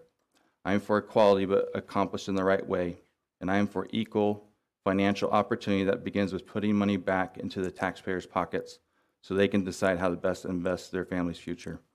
Significantly, a few months ago in my election, Jean argued with me on my stance to lower taxes, and it was clear to me that she was more concerned with the areas that are disinvested and more concerned with equality than keeping taxes low. This is a concern of mine. In my opinion, government concerned with spending everything will ultimately hurt its people and drive more people into poverty. In summary, the appointment of Jean Mutchie is not government by the people. If people had elected her, this would be a very different situation. Instead, this is a political appointment that concerns me and concerns individuals that have contacted me. I cannot in good conscience vote for Jean, and therefore my vote will be no. Thank you. Is there any further discussion? Yes, Mayor, if I may. And let me just say it all. I appreciate Councilman Bauer your boldness and as far as to express your views. And if I had my desire, if our ordinance was such where this could be an elected position, I know that costs a lot of money in fiscal dollars, but would Jean, if she gets appointed to this position, she will be in 2 years needing to run for office again. So that will happen. It just may be a delayed factor. Let me just say, I will be voting for Jean's appointment. There's been a lot of prayer, and I'm counting on, I'm going to say just a couple things here, and I'm counting what she has verbalized to the final committee group and to the mayor, and I'm trusting her word, and her actions will follow her word. I'm going to give 3 reasons. Number 1, there's no question. I don't know of anybody more passionate, and you've heard this tonight, as far as her passion for this community, especially the health of this community, the children of this community, and the underprivileged of this community. And that's got to continue. Number 2, the verbal commitment she made to the interview committee and to the mayor, that she will maintain and fight for Nampa's Judeo-Christian traditions. We're going to get outside pressures coming our way, folks. And there's got to be strong, strong people. The mayor, I know, she is committed to that. I believe this council is committed to that. And Jean says she will be committed to that. I'm pretty blunt. We're not going to become a Boise. Okay? Number 3, fiscal conservatism. She's also verbally committed that she's going to be a fiscal conservative. And that means protect the taxpayers. And as Councilman Bauer has said, there's so many needs in this community. But as far as what we need as a council, and I believe the mayor, I don't want to speak for her, but we have infrastructure needs, we have public safety needs, we have firefighters sitting out here, and our police officers. I wish there was more money. There's not. There's not. And that means that nonprofits are not going to, if we're going to be fiscally truly conservative, are not going to be able to get this city's taxpayers' tax dollars. That means folks like Jean, who there's no one better, and I better become better, we all better become better, of coming together as nonprofits, as churches, etc., to take care of our city people's needs and our neighbors' needs. Government is not the efficient fashion for getting that done. And I am trusting that she's going to believe that and will follow with that, and we will just work that much harder of meeting those needs of the underprivileged, of the children, of our health needs, etc., without using government monies. Anyway, I will be voting for Jean tonight. Mayor Kling. Yeah. This has been a tough process because I know Jeff Kirkman, and Kenny Roten, and I support them. They're just good men who really are dedicated to Nampa. So thank you, gentlemen. One thing I needed to let you know that 50% of the voters in Nampa are women. There are 6 councilmen, 1 female, Sandy Levi. Pretty important, Mayor. Pretty important. I'm sorry, Mayor, but You're good. I think she counts. You are good. you're not a council person. You're a mayor. Oh my God. By the way, Jean, do you want to set that close to me and him? Okay. I'm sorry, Mayor. Ay. So, anyway, diversity is the name of the game here. Diversity is to have a voice that you haven't had before. And that's one of the most important things that we have in Jean. Now, I have talked with Jean, and after all these stuff come out about her over the last week, and I listened to that, and I said, you know what? It's easy to criticize, but it's not easy to go talk to the person yourself, face to face. And I did that. I know where Jean's heart is, and I know where her business management skills are. They're here in Nampa. I've never heard Jean force us, the city council or the mayor, to support a 501c3 with taxpayers' money. And guess what? We don't. That is by a federal grant. It is our job as city councilmen to support our 501c3s. That's what we do. Will she listen to the constituents? Will she listen to Nampa? When someone's in trouble, someone needs help, will she extend her hand out to help them like we all do here? Yes, she will. So it's not a matter of who we think she's going to gear to. It's a matter of her past history of work in Nampa. I cannot forget that, and I won't. I'll definitely be supporting her. Thank you, Mayor. Thank you. Is there any further discussion? Mayor. Councilwoman Levi? Thank you. Fellow councilman and mayor, and those of you who are in the audience tonight, I do want to say that I've had an opportunity to work with Jean over a number of years in different projects. And I will say that she is a woman of character, integrity. She's a definite go-getter. And St. Luke's made a wonderful hire when they hired her. She is a good representative of our community, and she is passionate about the things that she does.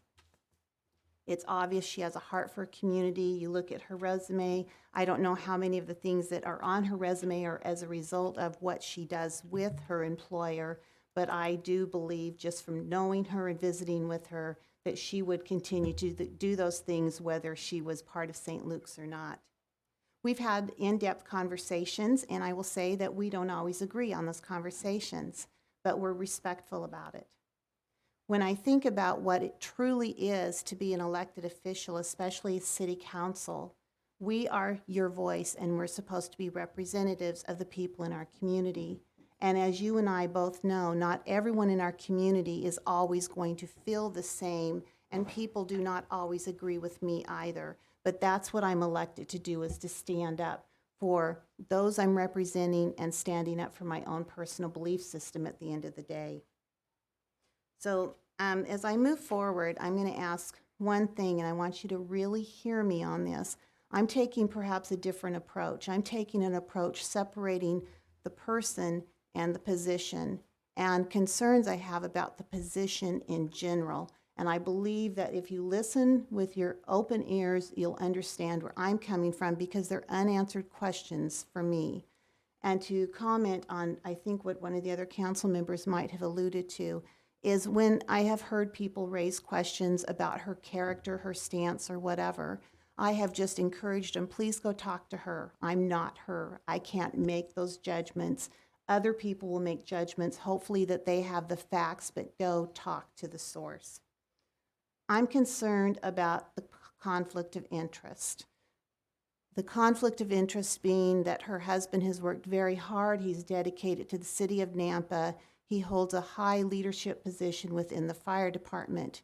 You all know in both my elections and in my votes, I've been very supportive of our public safety, because I believe as elected officials, infrastructure, and our public safety are the three things that we are responsible for. And three things I can count, but I'm breaking up public safety into two entities.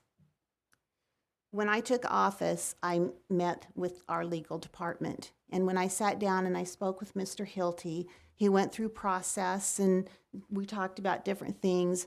And one of the things he said to me was, as an elected official, your children cannot work for the city of Nampa. And I said, why is that? And because they were being considered for employment at a position that we frequent often. And he said, that would be a conflict of interest. Once you're an elected official, it could be assumed that by them working in the city of Nampa, that they might be putting undue pressure on the fellow employees to either elect you or to back you in a decision that you have to make. Or my alternative was I could resign if I really cared about my kids getting employment.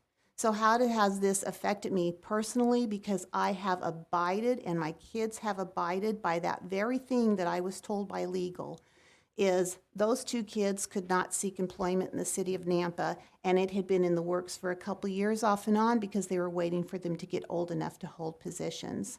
I've had two other kids that have wanted to have employment, and I have one who's a law enforcement that would love to come and work for Nampa, but he knows that that's out of the question. I have a daughter-in-law, when she was looking for employment, she knew she could not look to Nampa. We have someone else that might be coming into our family soon, and he knows he cannot come to Nampa to look for employment. That was kind of a prerequisite, one of the first things that my daughter told him. If he's looking to come into the family, you cannot work for the city of Nampa. About a year and a half ago, I was sought out specifically and offered an opportunity to work for someone in the city of Nampa. And I said, I'm honored, I would like to do that, but I need you to check to see if I can still retain my council seat and work in this position. They went ahead, they talked to legal, I was told, they talked to HR, and again, I was told, one, I could not draw a check from the city of Nampa, which is kind of ironic because I do get a check from the city of Nampa. But secondly, I was also reminded that my kids could not work for the city of Nampa. So I hope you see where I'm coming from as I'm looking at it saying, whoa, just a minute, we abided by this. What happened in the last few weeks of this process to now make it okay? Because he does hold a position, and I would assume he doesn't want to give it up. It's a very honorable position, and he has worked hard for it. This appointment would be deliberately putting somebody in that position where there is a conflict of interest. According to the Sterling codifiers, which were read, I believe, at our last meeting, and again, as I've revisited them several times while I've been on council, it says the duties and responsibilities of the city council our meetings are twice a month meetings, special meetings, and budget session. Budget session is another one that concerns me, which I'll get to in a moment. Many times we deal with issues on the council that have to do specifically with the fire department. And you can recuse yourself just like I do with my place in Canyon County Planning and Zoning. Anything in the impact area of Nampa, I recuse. I go completely out of the room. I don't hear any of discussion. I'm not involved in deliberation. I don't even know how the vote turns out. That is to recuse yourself. How many times would you have to recuse yourself? I'm good with that. But when it comes down to that one responsibility that we've been given in our Sterling codifiers, the budget, what do we do with that? Because I'm assuming the taxpayers love their money. They would like to hold on to their money, but they probably hold that meeting more sacred than anything else that we do because we're deciding on how their tax dollars are going to be used. I personally would not want this appointment to be in jeopardy of what you might be thinking, what I might be thinking, any of us might be thinking, kind of as maybe a protection mechanism of that person voting on the budget because we know the fire department would be involved in that budget because they're a very large part with the police department of our city budget. So those things very legitimately concern me. I appreciate both of our medical institutions that we do have here in Nampa. They get along well. I love to go to the Healthy Impact. I love to go to the traveling food pantry and hear how St. Luke's and St. Alphonsus is working together to donate or doing this and that. And I would not want this appointment to possibly be seen as a division of preference over one over the other. Again, please hear my heart, hear my words. Jean and I work well together. I know Jean knows that I like her. We both have a passion for Nampa. My concern is at the end of the day, separating out that position from the person and what does that look like as far as the conflict of interest. Again, I just hope that you'll hear what I have to say because I'm sure that I'm going to be peppered with emails and texts like I've already been. I'm a big girl, I got big panties, and I'm okay with it. And I will still support my firefighters, and I'll still support you in the community just as I have in the past. But I will not be supporting the position again. It's not because of the person, it's because of the conflict of interest. Okay, I'd like to, Councilman Haverfield, would you like to go next? And then I'll go after you, and then Doug Waterman, you're on. After that, I'll So defer everybody to else you. has spoken. I'll try to keep it brief. Being able to sit on the interview through the process, knowing that the recommendations that came forth, I think there were 45 different votes from the 15 people, 3 apiece. 41 or so were of the top 4. So those that were interviewed, I thought it went really well. And obviously, has been mentioned, those that were being considered were all top quality candidates. 3 had run for office before, 1 had not. So that was the first thing to talk about. The potential for a conflict of interest was discussed early on. It was shared with Jean. She obviously knew that she would have to recuse herself if anything came before us that was in regard to the fire department, funding or otherwise. That's an understanding, and in talking to our legal counsel, it's not a problem. It's just a matter of course. You want the best, most qualified people to represent the citizens of Nampa, and I think Jean is one of those people that brings a lot of passion and energy to this body that might be lacking a little bit. I think what we're going to be needing in the future, as we're looking at trying to look at out of the box thinking of how we're going to fund things, it's nice to have a different paradigm that someone's bringing in that discussion. As far as controlling what's spent, that's a body of 6 people that's making that decision. We've been conservative. We've done some really good things in the city of Nampa. We're continuing to do those things. Tough decisions have been made in years past. I've been on council for 6 years now, and we've seen the Idaho Center subsidy drop to, we're in the black, where we were in the red, I think $1.4 million 6 years ago. And now we're on the same glide path for the Civic Center. I can speak for the Nampa Development Corporation and say that we are in the process of refinancing 2 bonds. It's going to save the city of Nampa taxpayers about $5 million in interest. The parking structure is now free and clear and no longer obligated to be a part of the bond process. So there's some really positive things that are happening. I think the people that are involved on this council and in the various commissions are doing some wonderful things. And so when the opportunity came for me to be a part of this process, it was taken very seriously. And some of the things that I heard after the fact I thought were unfair in a sense, but there was good follow-up. Opportunity to talk to Jean direct, to ask questions, and to get those answers that I was looking for. And she gave those to me to the point where I felt confident in knowing that she'll bring an energy and a positivity that I think would be welcomed. So I am supporting her nomination tonight. And again, it's with eyes wide open. There's various things that we fear in this community and we don't want to see happen. But I think, again, the nature of this council has been to be very conservative minded and to move forward in the right direction. So with that being said, I support the nomination, and it comes with obviously hearing both sides. Towards the end, I totally recognize and appreciate what Jacob had to say, and I told him, you need to vote your conscience. Same thing, Councilman Levi. So going forward, I think we just need to be a team and approach things together in a positive fashion. Absolutely, thank you. So I'd like to respond to 3 different things that have been mentioned tonight. I'm going to start with, and Jacob, this is not, I just want to address the things that you said just for clarity. 2 items that you were not included in the vetting process. And so I just want to remind everyone that state code, it isn't my choice, requires that we have no more than 2 council members involved in a process, otherwise it becomes a serial meeting. One thing that I have been committed to during my term as mayor is to not encourage or get our council into serial meetings. I think that's extremely important, and so it isn't that you were excluded. We have a state code that we have to adhere to.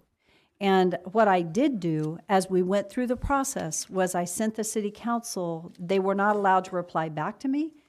I kept them apprised of where we were. I sent emails out the entire process saying this is where we are, this is the questions. I gave council the opportunity to submit questions. So I just want everybody to know that the council was afforded the opportunity to give input. We cannot have more than 2 council members involved in a decision process, otherwise it's a serial meeting. So that's why we were limited in who could be involved in the interview process. The other one was not being elected by the people. Again, we have a city ordinance, and we have to abide by our city ordinance. And the city ordinance is the one, it spells out this particular process. We've walked through this process previously. And I will say the process that I put in place was far more stringent than the last one that was exercised. And I wanted to ensure that we had a very strong process and a very fair process. And I believe we accomplished that, and we did that. So I feel very confident about the process we put in place. And then regarding the conflict of interest, one thing that I have encouraged our council to do is to please resolve questions before we get to the bench. And if there was a concern of that, I think that should have been brought forth to legal counsel, just so that everyone here knows and of record, I definitely went to legal counsel to discuss the issue of conflict of interest. It's one thing when someone's already an employee. And Jeff, I hadn't seen you tonight, so I'm sorry I didn't acknowledge you earlier. My goodness, I just saw you, so I apologize. I visited with legal early on in the process, and the difference was when you've got someone that's already an employee, that's different than someone that is sitting. Like my son, who's in construction, cannot bid on any jobs in the city of Nampa. And he's very qualified to do jobs and would do them well, but he's not allowed to. And I understand that as a council person, you're not allowed to. But in this process, I did go to legal counsel, and legal counsel did guide us in this process. And so, Doug, could you speak to that for me, please? Sure. So there is a distinction that the mayor has drawn between an individual whose employment benefit is being created while their relative is on council and an employee who is employed when their relative joins council. There is still a restriction. It's not simply because someone was already employed when their relative or spouse or parent is appointed to council. The restriction is that they can only receive non-merit pay increases. So it sort of freezes them in the position they're in. But the legislature specifically carved this out for employees who were already employed to allow their relatives to be appointed to council. It may be the case that there are votes in the future where a conflict of interest analysis needs to be done, and those will have to be taken on a case-by-case basis. It's worth noting that the prohibition is if there's a potential pecuniary benefit for the relative, which is defined as any benefit to a public official or member of his household in the form of money, property, or commercial interests, the primary significance of which is economic gain. So there are again, I don't want to speak too broadly in terms of what would and wouldn't be a conflict. It would have to be on a case-by-case basis. But there are certainly votes, many votes that could potentially be about a department with a relative in it that would not cause a pecuniary benefit. And it's also worth noting that the legislature has specifically foreseen this situation and has made the point of carving out this as a possibility for people to do. Thank you. I think it's just important, and I want the citizens of our community to know that I don't turn a blind eye to a situation like this. I'm fully aware and fully vetted with legal, and having had those discussions, felt very comfortable in moving forward. That said, I've communicated to Jean that I think when it comes to the fire budget, she would recuse herself from the fire budget. But there's no question that I have full confidence that we will walk through any concerns that are there regarding any budgetary issues. And the only one I can even think of is a fire budget. There could be any possibility of there being a conflict of interest. And so I feel like, and that's, it's why we have legal. I appreciate legal's counsel on that. And so it is my recommendation that we have Jean Munchie serve as our next Nampa City Council member for the next 2 years through the duration of this term, and I'm very pleased to recommend her.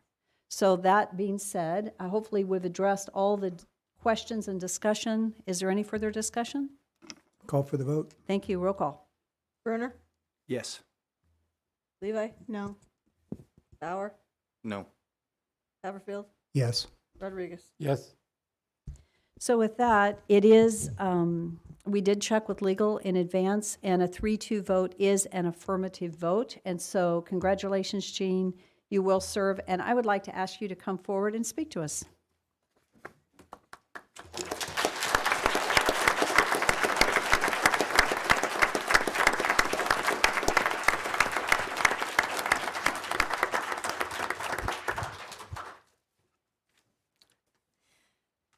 say where I live?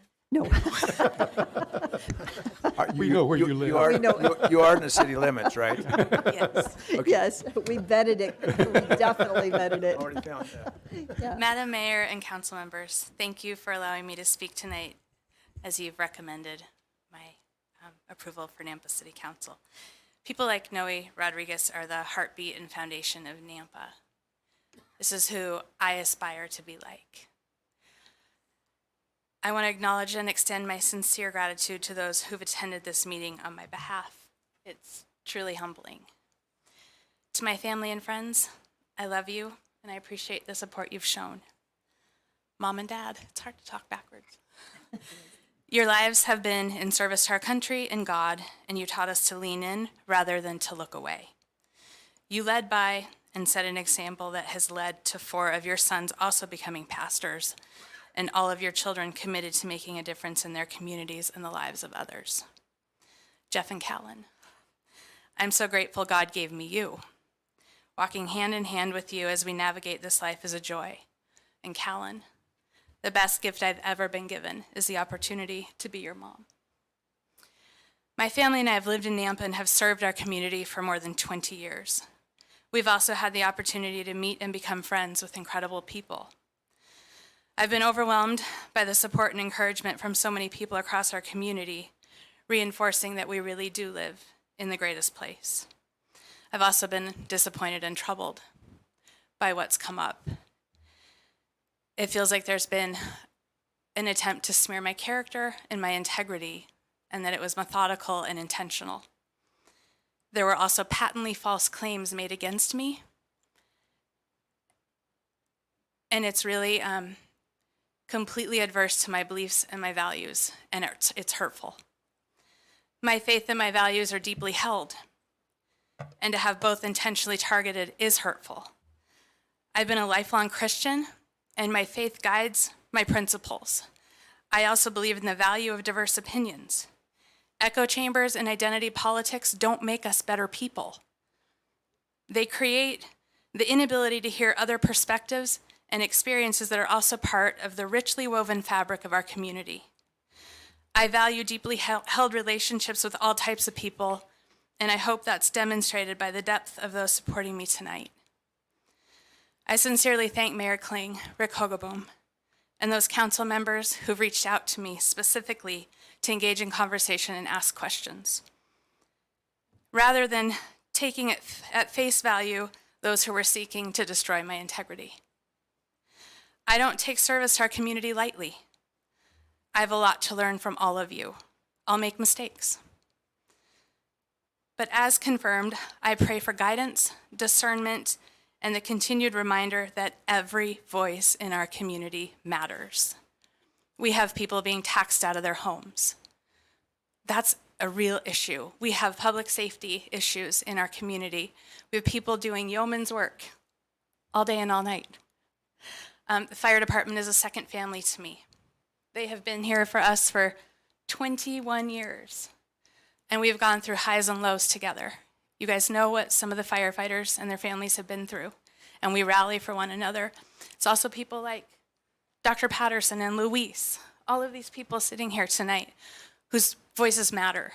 And my hope and my prayer is that I am a voice for all of those who feel like their voice hasn't been heard. Mari Ramos, keep telling her she's finding her strength, and your voice always matters. You're brilliant, and you care so much about the kids in our community. So with that, I pray for our city, I pray for our council, and I pray, Councilman Bauer, that you and I can have a conversation, and I think I can dispel some of the things that you've heard. I follow a lot of people on Facebook because I don't believe that one set of beliefs or some news report is the fact. I look at CNN and I look at Fox every day, and I bet you the truth is somewhere in the middle. I look at diverse opinions because it matters. If I shut it all out, I can't make good decisions. But faith and family are absolutely the foundation of who I am. You saw my mom and dad. My dad went to West Point, was a pathfinder in Vietnam, and then he pastored a church. They've raised 9 children, and I'm proud of who we are. I'm proud of who they created us to be in his image. And for that, I thank you, and I hope to serve the citizens of Nampa well.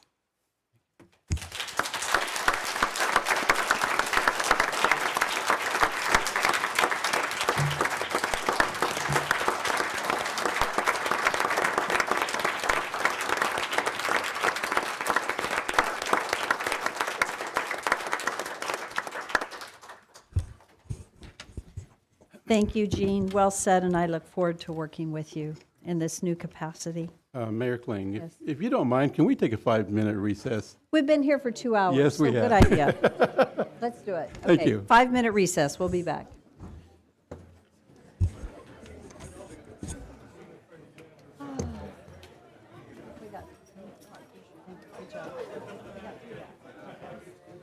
One more challenge. You know, yeah.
Except I for think Todd most- back there, we gotta get him.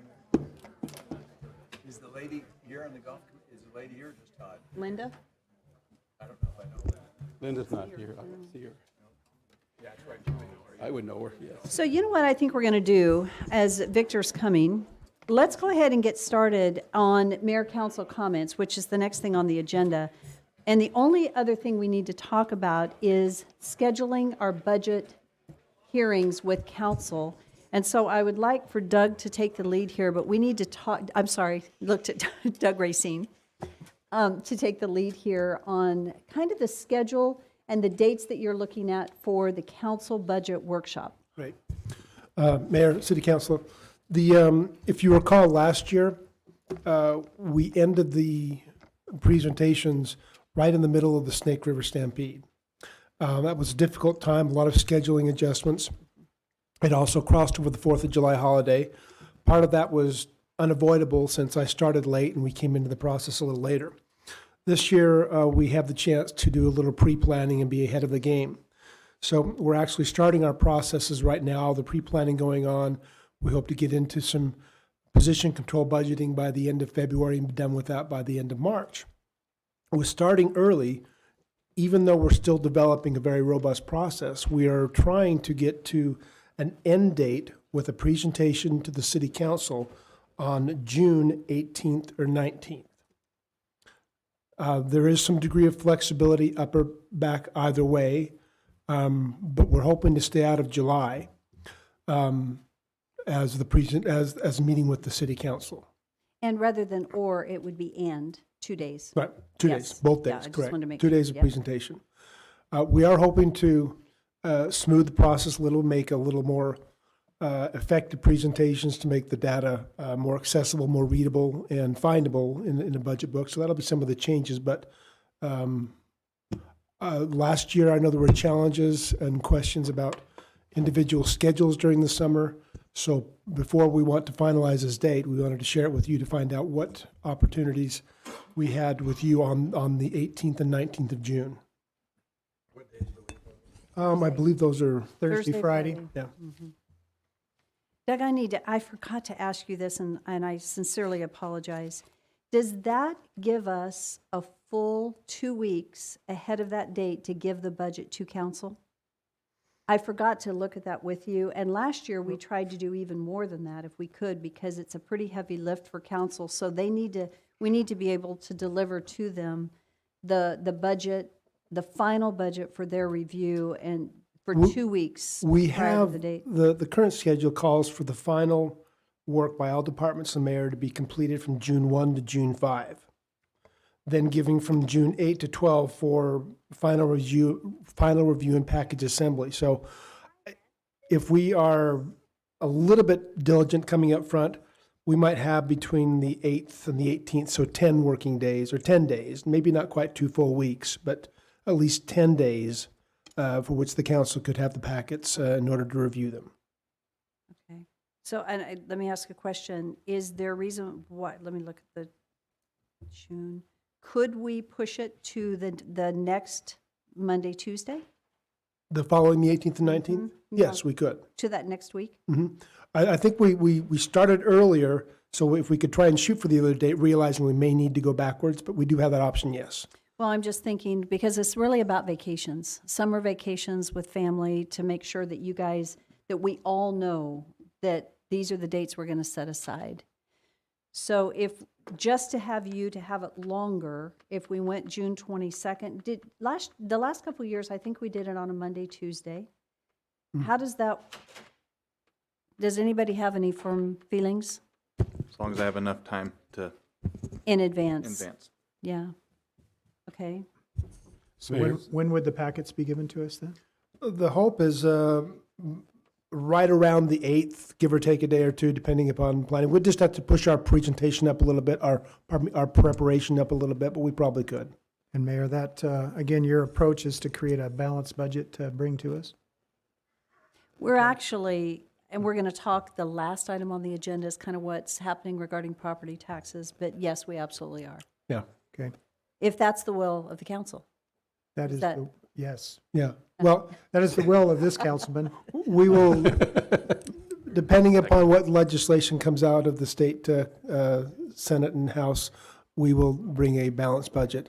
But I think last year we also gave some degree of opportunity to the council to say, this is what we have left.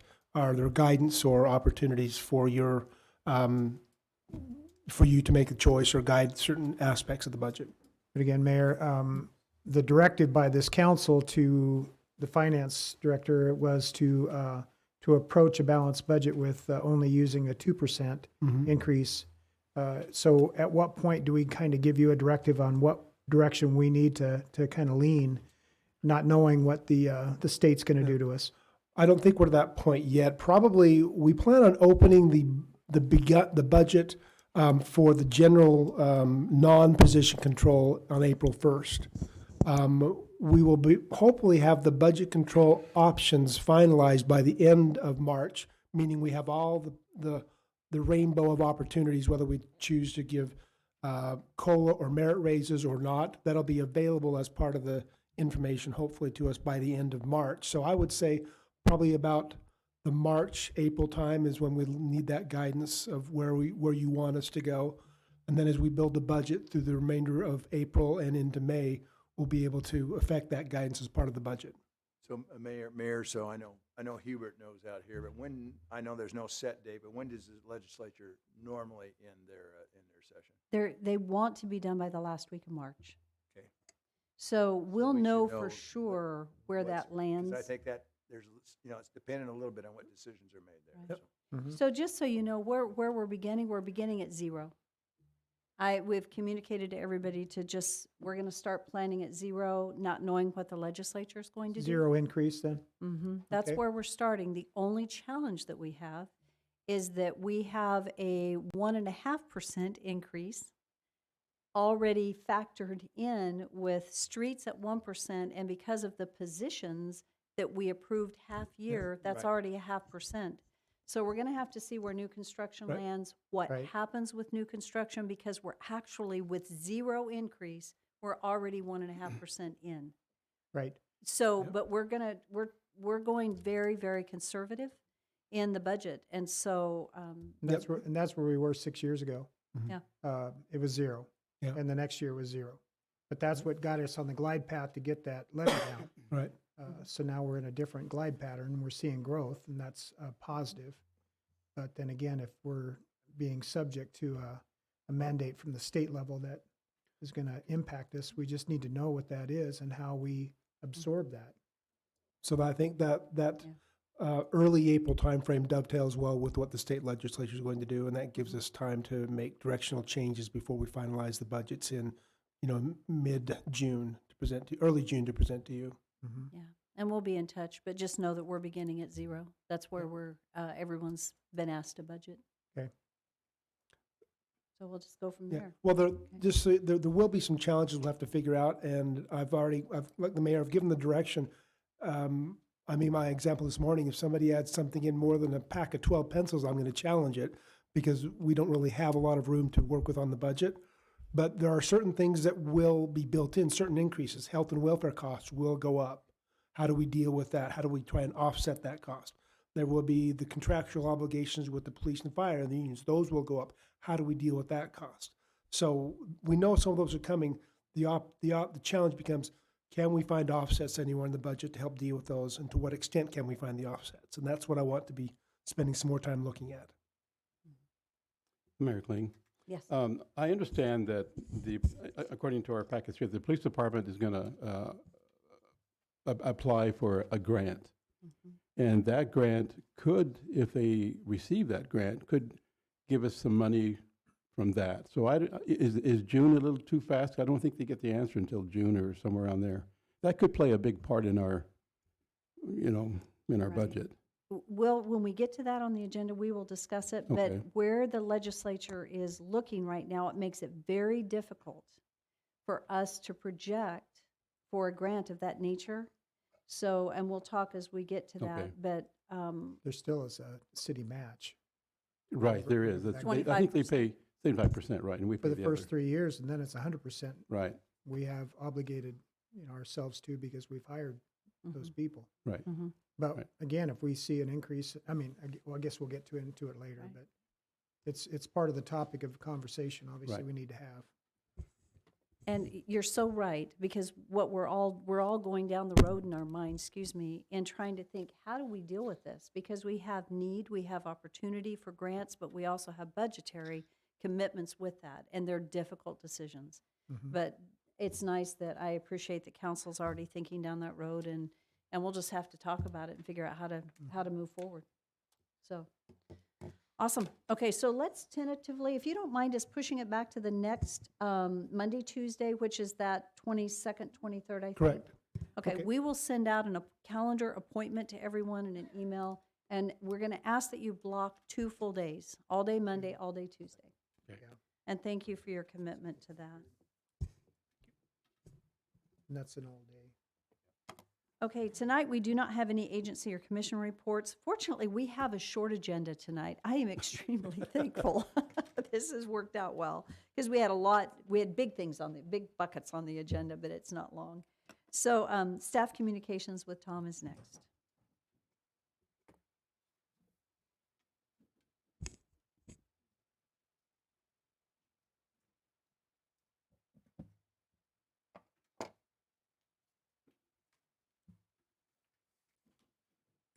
Evening, Mayor, Council. One item to report on the staff report, and this is excellent news, and I want to thank Mayor and Council for your support to get us to this point. And so we got our reuse permit, that's a huge multi-year effort to get to this point. It's been a team effort to get here. I'm really proud of what's happened. We're leading the state on this effort. We're the first ones in the state to get this type of permit. And there's others that have been watching and are going to do the same. So this is, we just got the permit here in January, and this is a 10-year permit. So this allows us, as this map shows, to put our wastewater, instead of putting it in Indian Creek, it'll allow us to build a pipe to put it in the Phyllis Canal and reuse that water through irrigating fields, and it'll also go into Nampa pump stations, which end up in our pressurized irrigation system. So this is reusing our resources. This project has lots of benefits. Just as a reminder, by getting this, it saved us $17 million in filtration costs off our overall project, which is a little less than 10% of the total cost. That's a big improvement for us. It's a water quality project, so instead of putting the water into Boise River, Indian Creek area, we put it back on during the irrigation season. It goes back into the fields and gets reused. It's a water conservation project because it's less demand on the dams. In fact, the Bureau of Rec is interested in what we're doing here because of that, and we're making some progress on getting a grant from them to help with maybe our pipeline costs, which will be that's a positive as well. So.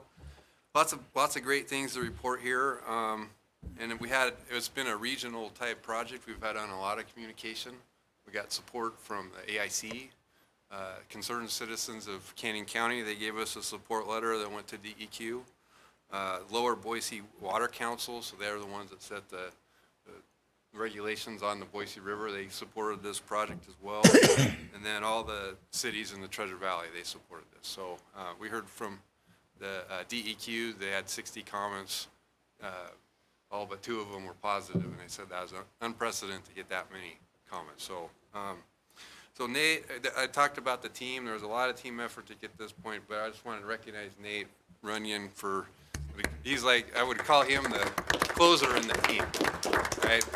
There's a lot of stuff that happened at the end that needed to be closed up, and he did a good job at communicating out to the community, all the stakeholders in this to answer questions. So they did a great job, and proud of him for that. So Just made a question in direction of Phyllis Canal or whatever. So are we going to be watering our golf courses at all with this reuse, or does that even go that direction? Councilor Bruner, the golf course is unfortunately Wrong- upstream. wrong direction. Right. Okay. So they'll be downstream from that. I thought maybe Darren could figure that out, so. Mayor? Yes. Thank you. Tom, in the long run, I understand that you're applying for a grant for the pipes, et cetera. Hopefully we get that. But a few years down the road, are we going to notice any savings, not specifically as a city, but our community members? Yeah, yes, Councilwoman Levi, that's something that we've talked about as we're bringing forward our facility plan. You know, we're in the midst of construction right now, so we planned some rate increases over time, but as these savings become realized, it's $17 million. We get a grant, or we're saving, we award a contract on our Group F, and that comes in under. We've got some hard numbers now. We can ask for less rating increases. So, but we're not quite there yet, but I will definitely give you an update the next time we come with those numbers. Thank you, and thank you, Mayor. I just wanted to say, great job. In visiting the other day with, I'm trying to think, is it Marie or with DEQ? She's the head gal. Marianne, thank you. I just happened to run into her at the Capitol building, and she commented on what a great job you guys did. And because you did the due diligence and you went and visited with the other key stakeholders or those that might have questions and oppose the reuse permit, you did the groundwork, and they were very impressed with the work that was done and the way that we handled the reuse application, and that is you guys. And so I just want to say thank you. You are to be commended because you laid the groundwork, and job well done. Thank you so much. Thank you. Appreciate it. Thanks. So the first new business action item we have is the appointment of Todd Durbin to the Nampa Golf Commission. So move. Second. It's been moved and seconded. Wait a minute, I want to ask a question. Who got it? Rock, paper, scissors. What's his handicap? 9? What? Okay. Well, You're 9 iron or you're 9? let me amend that motion then. Yeah. I was hoping for a 5. So. Yeah. I don't know if I can support him then without having a 5 or less. So.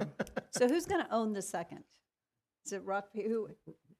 I don't care. Yeah, Randy will do it. Okay. Randy. Okay. Is there any further discussion? Roll call. Rodriguez? Yes. Levi? Yes. Bauer? Yes. Haverfield? Yes. Brunner? Yes. So item 5.2 is the reappointment of Linda Estes to the Nampa Golf Commission. So moved, Mayor. Second. But what's her handicap? She's about at 15. Yeah, okay. A lot better than me and Hubert. Is there any further discussion? Roll call. Brunner? Yes. Levi? Yes. Bauer? Yes. Haverfield? Yes. Rodriguez? Yes. So item 5.3 was completed. Item 5.4 is an action item. This is an extension of variance to the City of Nampa zoning ordinance section 10-6-4, requiring a 50-foot setback from a property line when abutting a residentially zoned property for the proposed 39-foot tall complex building due to the odd-shaped parcels. I'll finish reading. For properties located at the northwest corner of North Franklin Boulevard and East Karcher Road, already within the City of Nampa city limits, within a community business zoning designation for Dean Anderson. Help me understand this as a new business. Thank you. Sure. Mayor and Council, Rodney Ashby, Principal Planner, for the record. This is something that has come before you before for annexation and zoning. And then we also had a CUP for apartments on this property. So you can see on the screen here, this is Karcher. And right here is the property.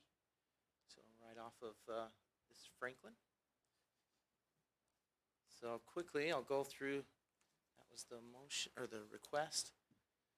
Okay, so quickly, the comp plan designates this as light industrial and general commercial.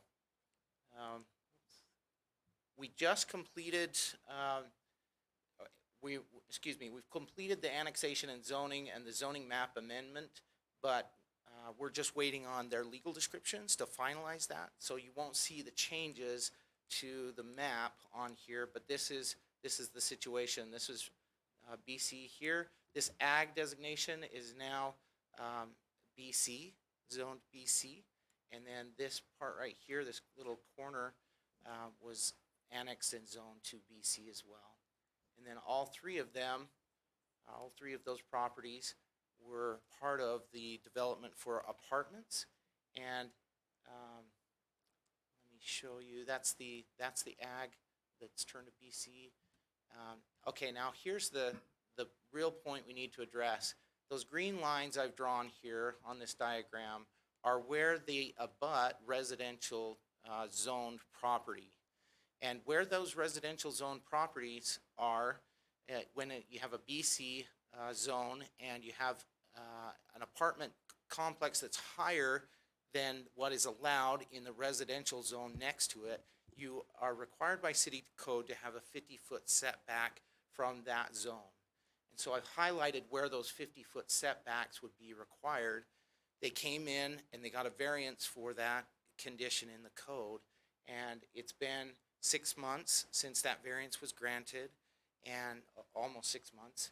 And it will expire on February 15th of 2020. And so now they're requesting an extension of that. And they've given some reasons for that. They've changed their approach just a little bit. They went from 90 dwelling units to now they're proposing 96 dwelling units. They will need to come back in to change their conditional use permit because that is a change from what was approved. But that is scheduled for February 25th. So they are rolling forward. They are moving forward with this. They've also suggested some of the other reasons are that financing will follow the plan approval, and so it's going to take some time after that CUP is approved and the final plan is approved. And then they anticipate construction in August or September of 2020. So a typical extension of a variance is, we usually go about 6 months, but in this case, 6 months would put us right before this deadline of August or September when they anticipate construction. So council will need to decide if, first of all, the variance should be extended. It can be extended, but should it be extended, and to what point it should be extended. You could say to August or to September, and then as long as they move forward on construction and pulling building permits, then it's fine at that point. So Mayor, Rodney, is there, you said 6 months so that it's up as of February 15th, is that what I heard? That's correct. So is that where it is always a maximum of 6 months, or? So the variance that was approved was for 6 months. Okay, so it can be, I mean, it does not have to be six, it could be extension beyond, could go beyond 6 months, okay. So can I ask a question? Is there a development agreement associated with this property and the changes? I don't believe so. I think they included it as part of conditions of the conditional use permit and conditions of the annexation. I'm almost positive. Do you remember any development agreement, Norm? I don't think there was on this one, no. So the reason I ask is I'm just thinking if we give them an extension, because financing, it says financing will follow the plan approval. If financing doesn't come and we're giving them the extension and the variance and the extra 50 feet, and then the whole plan changes, but they have variances to work within, I would think that if something new came into that because they sold it, because they didn't get financing or something, we would want that, we wouldn't necessarily want to let what we've allowed here to go forward to the next, right? The 50-foot variance that we're giving them. That's Just for correct. this project. Okay, that was Yeah. I didn't ask that question very well, but thank you. Mayor Kling. Mhm. Rodney, is the request tonight just for a time extension? That's correct. Okay, so the idea of allowing them to go from 90 to 96 is not a part of this decision? That's correct. Okay, because I know in my mind, going back to when we originally reviewed this application, I had issues with the configuration of their site development plan, and knowing that there's potentially a roundabout at that intersection, it's going to impact where their access points are going to be as well. So I have a concern about them going to more units, but if it's just a request for a time extension, I don't have a problem with 6 to 12 months. I don't think that'll be an issue to me at all. Are there any further questions? Just make a motion, we allow the variance through December 31st, 2020. Second. Mayor, Second by Bauer. Okay, yes. can I interject? A quick question. Rodney, what I'm seeing in 1024.3 is that an extension can only be for up to 6 months for a variance. Specifically, the language is prior to the expiration of the 6-month period, the council may, as a routine business item and upon request of the applicant, extend approval for up to an additional 6 months from the original date of approval. Okay. Thank you. So I'll amend my motion to September 15th. I'll amend my second. Oh, is that the right date? February Just 2? say 6 months. 6 months. Okay, 2 to 8, Could that be would be like August. August. That'd be August 15th. Yeah. Just don't know my math. Okay, we're good. Thank you. And Then I'll second the 6 month. thank you. Okay, Thanks. it's been moved and seconded. Is there any further discussion? Seeing none, roll call. Rodriguez? Yes. Levi? Yes. Haverfield? Yes. Bauer? Yes. Brunner? Yes. New business item 5.5 is an action item, and this is for the council to approve the proposed irrigation plan for Weatherby Estates subdivision and grant a deferral of subdivision improvements. And then I just want to, we did have Larita come Yeah. forward with concerns over the subdivision improvements. Could you talk to us a little bit about the separation of those two, Yes. or if they have to be together? Mayor and council, so the general recommendation that engineering has made is approval of the irrigation plan. They plan on doing a small pump system off of the existing lateral with a pond to handle the water. We don't have any issues with that. They requested a waiver of the requirements for curb gutter sidewalk within the development.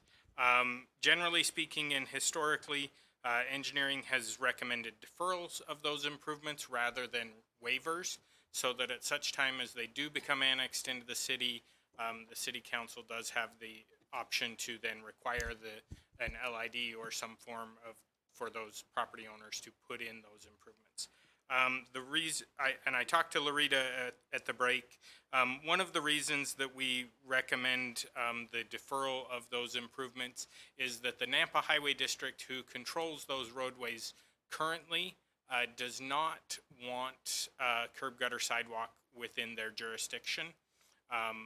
There are certain instances where we've got them to support those with some conditions. Generally speaking, those are on developments that are developed with city utilities, so they are at much higher densities.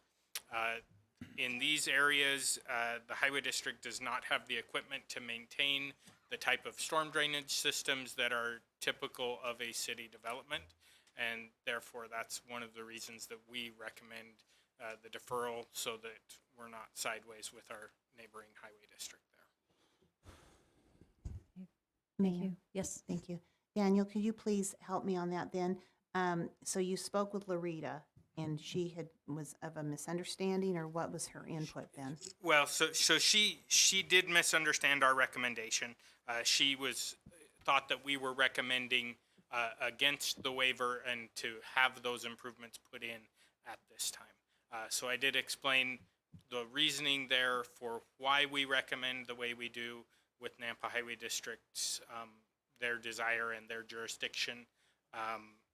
She would like to see it put in. I would characterize that she would like to see it put in, but I think she understood the concerns that we raised regarding the highway districts, and the deferral does preserve the opportunity for the city to require those to be put in at such time as we deem fit once it's within the city limits per our code.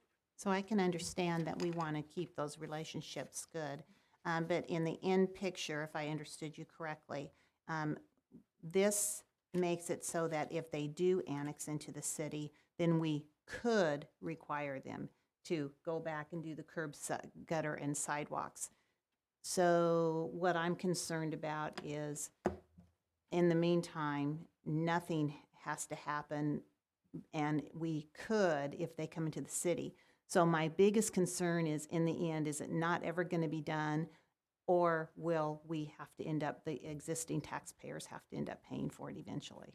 Mayor, Councilman Levi, ultimately, the city code places the requirement to install curb gutter sidewalk on the property owners. So if in the future the property were annexed into the city, which may be long after you're gone, maybe long after I'm gone, the council at that time would have the ability to require those property owners to do that. typically, if we would do something like that, we would offer to do that through a local improvement district to finance it, and then all of the property owners would fund that via that LID. So in my last question, I believe, because I don't have anything to look at visually, are they surrounded by county, or what is the chances that they're going to annex into the city? Currently, they do not have an annexation path. This property is located on Robinson Road north of Amity. So city limits are approximately 3/4 of a mile away. And so it's likely a number of years into the future before they would be contiguous. If they were contiguous currently, we would recommend that they annex in to develop. Thank you. So, Mayor, if I may, so just educate me, Daniel. So the county, this type of circumstance, they never require the developer to put in sidewalk, curb, and gutter in these type of developments? The highway district has no desire for those improvements within their So jurisdiction. the county abides by whatever the highway district says, is that They what? are the roadway authority in this case. Okay, so the development, this is a great deal for the developer then, huh? I mean, they don't have to, no expense, right? Not initially. What's important? Well, and they're not gonna come back and get them later either, it's gonna be the property owners. When they want to come into the city, they do. Yeah. That's not what I was hearing Councilman Haverfield from Daniel. He's saying we're going after we would go after the property owners, not the developer. That is correct, Councilman Brewer. The difficulty on this one is, and that's where this location is real important.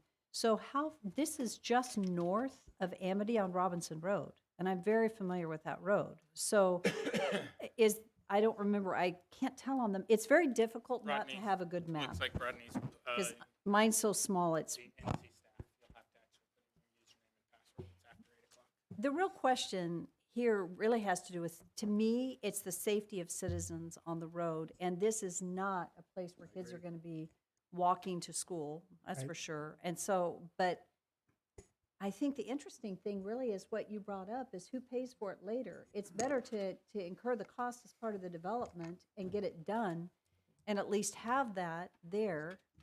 Mayor Kling, what But, I've seen in the yeah. past is an escrow account that can be set up where money's put into it for that eventual requirement. So the deferral is requested to avoid the participation in putting something in an escrow account. So imagine that's what they're thinking. So, Mayor, Councilman Haverfield, typically what we've seen when there are escrow accounts set up for things, there's a definitive time frame for those things. Where there is no definitive time frame for when this may be able to come into the city, I don't know that we would necessarily recommend an escrow account for something like that, not knowing how long that may be sitting there. So can there be a memorandum of understanding or something developed that would require the developer at the point, again, he's developing it, he's selling it off and walking away from the ground, then putting the burden on the eventual landowners to put that in as an LID later on. So can there be something that's put in place that is time sensitive, or maybe it is only based upon the annexation that would eventually come about? Mayor, Councilman Haverford, we could explore that with the developer. In discussions previously out at the Highway District on similar type things, it's not typical that a developer would obligate himself for something at an unknown time in the future for an unknown dollar value at that time. Well, that's where I was talking about the escrow. I've seen it done that way in the past, but maybe that's not the common path today with a rural road section. I have not seen it done that way in my time here at the city. Okay. Mayor Kling. So if we approve this in 10 years down the road, what's going to happen is that the city of Nampa will be beholden to some of that connection, right? No? No, Mayor, Councilman Rodriguez, the city of Nampa would never be, unless the council at that time chose to help fund the construction of that curb gutter sidewalk. The city code firmly places that responsibility on the property owners, and the city would not be obligated to fund construction. Okay, no, I'm referring to connection fees.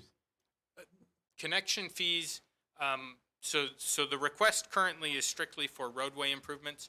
Utility improvements, similar to other developments that have happened in the past, where there is a county subdivision that's been annexed into the city, now wants to connect to city water, sewer, or irrigation. They would request that of the city. Generally speaking, we have formed a local improvement district, installed those utilities, assessed those costs to the property owners in addition to the connection fees that would go along with those utilities. I see, thank you. Just one other thought, and that is that it would be nice to have full disclosure to those buying those lots for them to understand then someday in the future that there may be a cost that they would incur. Mayor, we can certainly put together something that would be either a note on the plat or potentially a document recorded against the property.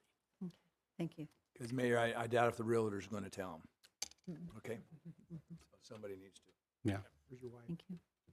Okay, are there any further questions for Daniel? Daniel, thank you for having the answers. Thank you for the map. I think we're not quite there. I mean, I could It's kind of right see. there, yep. Lake Hazel is the furthest to the north right there, is that correct? No, Lake Where's Hazel Lake would be Hazel? south of this. This is Amity, Robinson, the new roundabout that the Highway District just put in. The property is located right here, so that's. It's south, yeah. It's south, but to my head, it went up. You're right, so you got it, yeah. It's that road right up above it. So you're about a quarter mile north of Amity on Mhm. Robinson. All righty. Definitely not a route to school. And it's a There- busy road, it's not. Correct. Yeah, and it's not going to be developed out there for any time soon, so I understand it. But it would be nice, I think, for full transparency. When someone comes in and buys something, I think they need to understand that if at some point there were a requirement, it would be theirs to cover. So, Mayor, and just to be clear, Daniel, that's language that could be added to the plat. We will discuss that with the county. We're obviously not the plating jurisdiction, so we'll talk to them. If they're not comfortable adding something like that to the plat, we can certainly record a separate document against the property. So is that an MOU then? What would it be considered? We would likely work with legal to determine the appropriate document to record at that point if it's not going to be on the plat. Mayor Kling, I'm ready to go ahead and make a motion to have the council approve this proposed irrigation plan for Weatherby Estate subdivision and grant a deferral subdivision improvements with an understanding that our engineering department will be working with legal to draft up the proper language to ensure that there's an understanding by the property owners that they would participate in an LID or something to that effect. Second.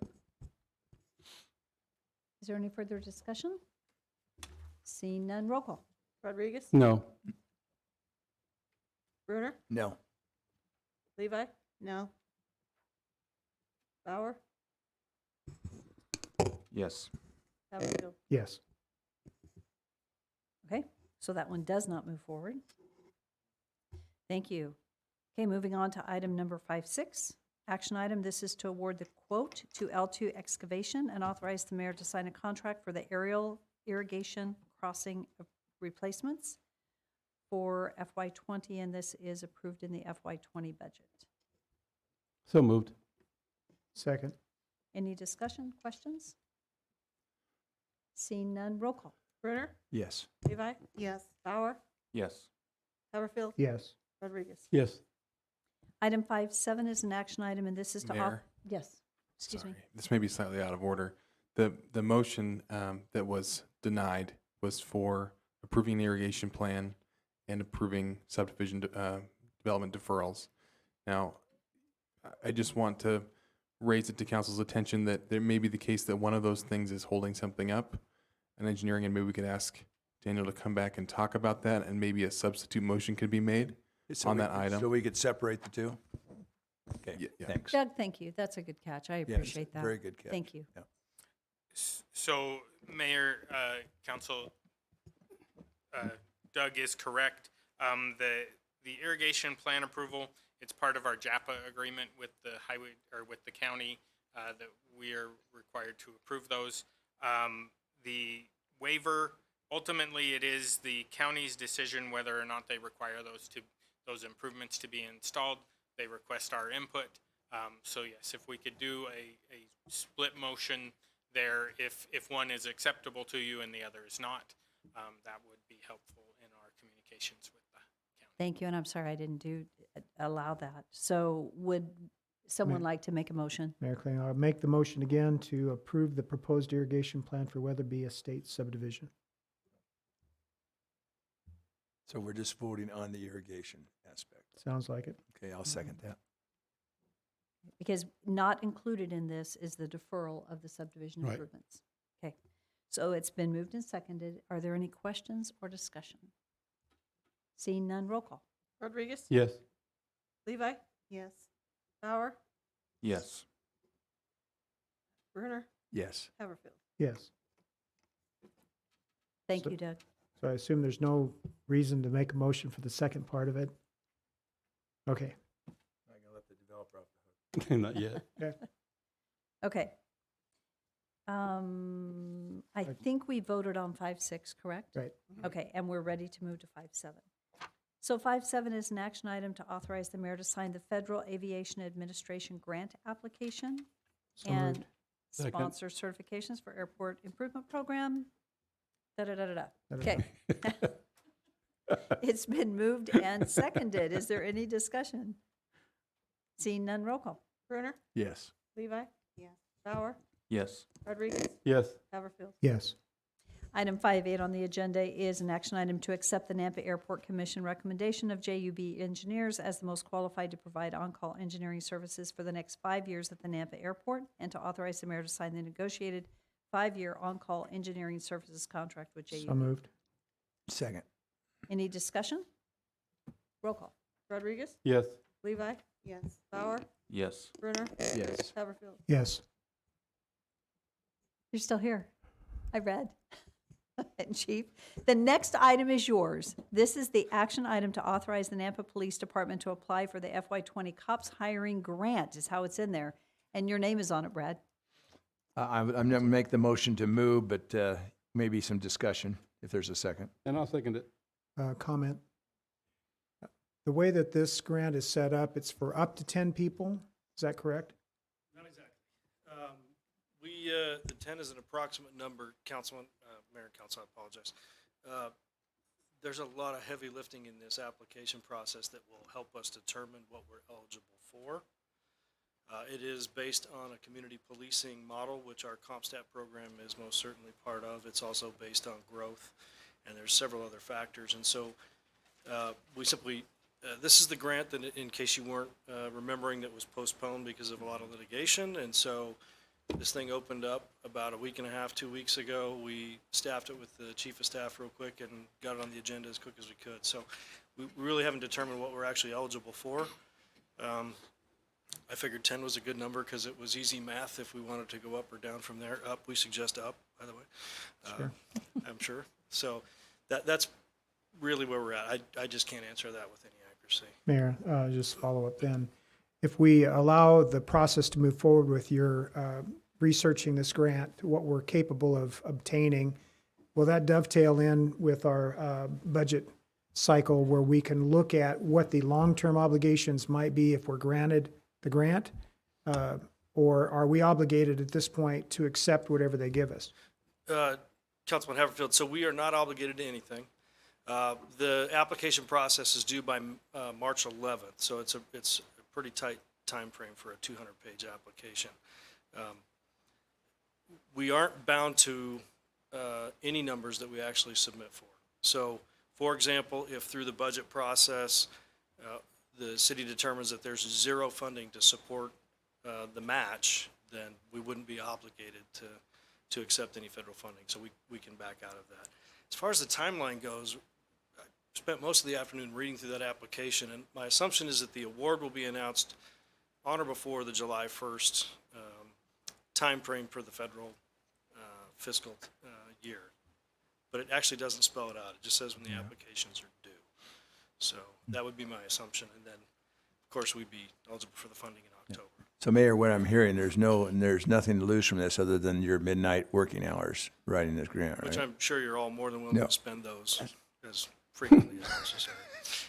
So there really isn't, but I mean, obviously, we want your blessing to put in for the grant. It does have some strong potentials for us to make up a lot of the ground as far as the financial obligation for any hiring that we may do for the police department. Okay. This is specifically two things I want to point out. Sworn officers only, Okay. and then we can't supplant. So depending upon how it rolls with the budget process, and then we should hopefully know before the budget process certainly what we're eligible for. You could not, in a sense, budget for 6 and then hope we get the grant to fund those 6. It doesn't work that way. You have to, that budget would have to be done separately from this grant. Okay. Okay. Okay, thank you. Any further questions? Okay, Call for the vote? yes. Did we have the Second, we had first. first and second? Okay. Roll call. Levi? Yes. Haverfield? Yes. Bauer? Yes. Rodriguez? Yes. Brunner? Yes. Okay, item 510 on the agenda is an action item to authorize the revocation of the peddler's license issued to Gregorio. May I say that, Mayor? Thank you. Go for it. Gregorio Villar. You- No, I don't know him. No. But you said it beautifully. Well, thank and you. Thank you very much. Thank you. This is due to violation of Nampa City Code 5-5-12A. So moved, Mayor. Second. Discussion? Mayor, I just want a little more explanation. So he just, Right there. I know, but he just didn't fill out the proper area, and we contacted him, and, I mean, what's the communication with him? On the application, he did not fill out anything. He'd been getting his app since he was 17. He went in and at 18, we did a background check on him. 3 months later, he did some violations. Right? And So he didn't even fill out the application form at all? It's not where he just missed a line or two? he missed the whole section. Okay. Intentionally, it sounds like, huh? At least that's legal? And I'm, Mayor, Councilman Brunner, I may add that there's a 5-day period for appeal. So a letter will be sent to the gentleman informing Okay, him so of that, this action. I just want to make sure that he just, didn't purposely doing it, if he give an opportunity, if he just blew it, but, okay, thanks. Thank you. Okay. I think we're ready for roll call unless there's further discussion. Roll call. Brunner? Yes. Levi? Yes. Bauer? Yes. Haverfield? Yes. Rodriguez? Yes. Okay, 511, this is really a discussion on the conditional use permit approvals by the council. So some time ago, we had a discussion about conditional use permits and what we wanted to come before council versus planning and zoning, and we've not come back with anything on that. Rodney, I thank you for what you provided us. There's 2 points of discussion that I want to have tonight. One is this.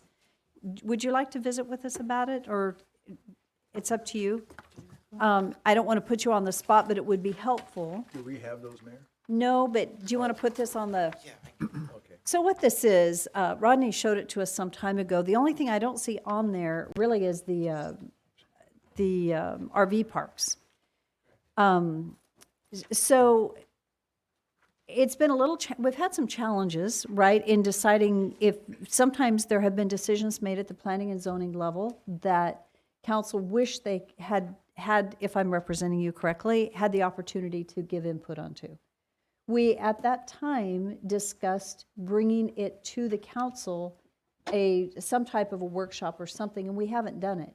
So my question for the council is, do we want to have a workshop with planning and zoning to discuss the various items? Let's really look at, I think this one is probably the best. Examples of conditional use permits that would not come to city council, but that would be decided, and I'm sorry, I hand wrote on that, my scribbly there, which is RV parks also. So, would the council like us to have a workshop and come back outside of a city council meeting and workshop to discuss these issues? I'm just not sure how to proceed and what the will of the council is. I would, Mayor. So Mayor, we did have somewhat of a workshop with our P and Z folks here, and when most of these items were discussed, but my recall maybe is not. I think it was an action, I'm sorry, Mayor, it was an action by council to take on the conditional use review for the storage type projects. Right. And then there was a follow-up conversation as to being other uses that might need to go before council. Yeah. My personal opinion is same as Victor's is, yeah, I think it would be good to have a follow-up workshop with the P and Z Commission. And my personal opinion is that we don't take on conditional use applications directly, that we still filter them through the Planning and Zoning Commission first, with the knowledge that certain project types then would be reviewed by the City Council, so that we don't avoid the filtering process by the Planning and Zoning Commission, their findings, and the opportunity that they can share what their thoughts are before it comes before us. That way, it becomes a public document that staff has prepared, just like we see all the time, instead of it being for the first time at this level and then denying a due process right, maybe. Mayor, and I think that's a great process personally. And I guess my own opinion is I don't think there needs to be a further meeting. I think as long as they're the filtering, as far as going through all these first, and then with the understanding that it is coming to us, I don't personally think we need. I am interested in attending a meeting just to kind of go over this if they're going to still filter it for us. So Mayor, if it is a conditional use that we'll review after they review it, right. We just need to decide what entity or what project types that we want to see come before council. Yeah. Then as far And as what's included here, unless there's something further, I would be in total agreement with what's been represented here as far as on these six issues. I would agree with that. Mayor, I'd like to ask Rodney a question then. As far as multifamily residential in the BC district, we talked about condominium projects the other day. That's an allowed use in a BC zone. Whereas multifamily, high-density housing is by conditional use. That's correct. So I'm not in favor of changing that. I just want to be, fully disclosing that there are certain things that are allowed uses that don't require conditional use that fall within that classification. The other thing that we've discussed, and we recently had a discussion regarding RV parks, and I think we could, right now they're allowed in a lot of different areas, and it may be that we need to change our ordinance and where they're actually allowed. They're allowed conditionally. Yes. Conditionally. So there's no zone that they are just permitted outright. They're all conditional, but there are a lot of zones. Okay.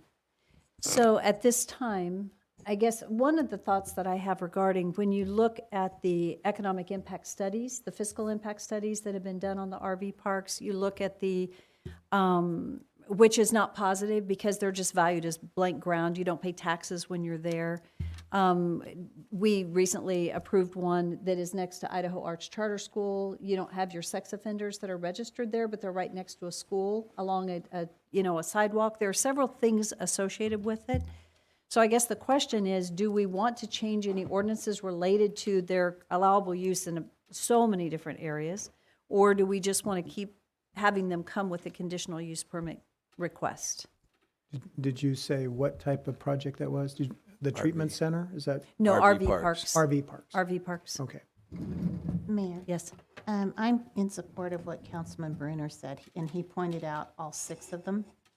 And I would like to visit, I think the only one that maybe is any question is multifamily residential in BC district, where the district now creates maybe a potential for muddied water. Because I personally believe multifamily is something that we need to be looking at. As I stated before, these, and I appreciate your RV parks on there, these are the highly controversial items. And I hear continually from the community, there is nothing that they can do about it. But when elected officials are making that final determination, they can determine whether they want us back in office or not. And so it's a really important thing that we need to be visiting. Okay. So Mayor, just to verify, I think I know the answer. So once it would go, say the P and Z or the filtering mechanism, and it came to council, then there would be no appeal process after that. Is that correct? That's correct, except through the court system. Court system. Okay, they can sue us. Okay. All right. Norm, go ahead and come forward if you don't mind. application to allow that to happen. Right. Yes. So in effect, you're creating two CUP review levels where there is only the commission presently. So would the public hearing be left open? There had to be a code change to allow your to review certain uses twice, basically. Okay, Doug? Mayor, can I just add a couple thoughts? So the initial thought is, I think this has come up before, but the Planning and Zoning Commission is a creature created by council. So council does have the authority to do what's being proposed right now.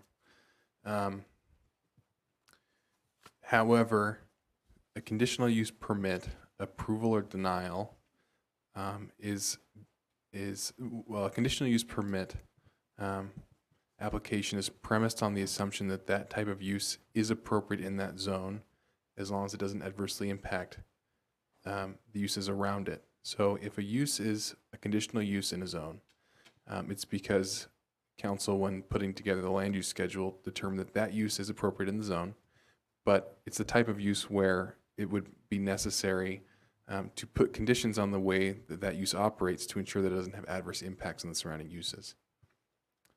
If a decision was made during a conditional use permit process not to allow something in a zone because it didn't seem appropriate in that zone, then that would be technically outside of the bounds of what a conditional use process is really supposed to do. A lot of the concerns I'm hearing tonight could also be addressed by doing what the mayor suggested, which is limiting the zones in which the use is conditional. If there's a zone where council feels that a particular use will never be appropriate, then the best method for dealing with that concern is to have an ordinance to adjust the land use table, which would have to go through P&Z. And then council would still have the protection of P&Z and that process of the appeal and then the request for reconsideration.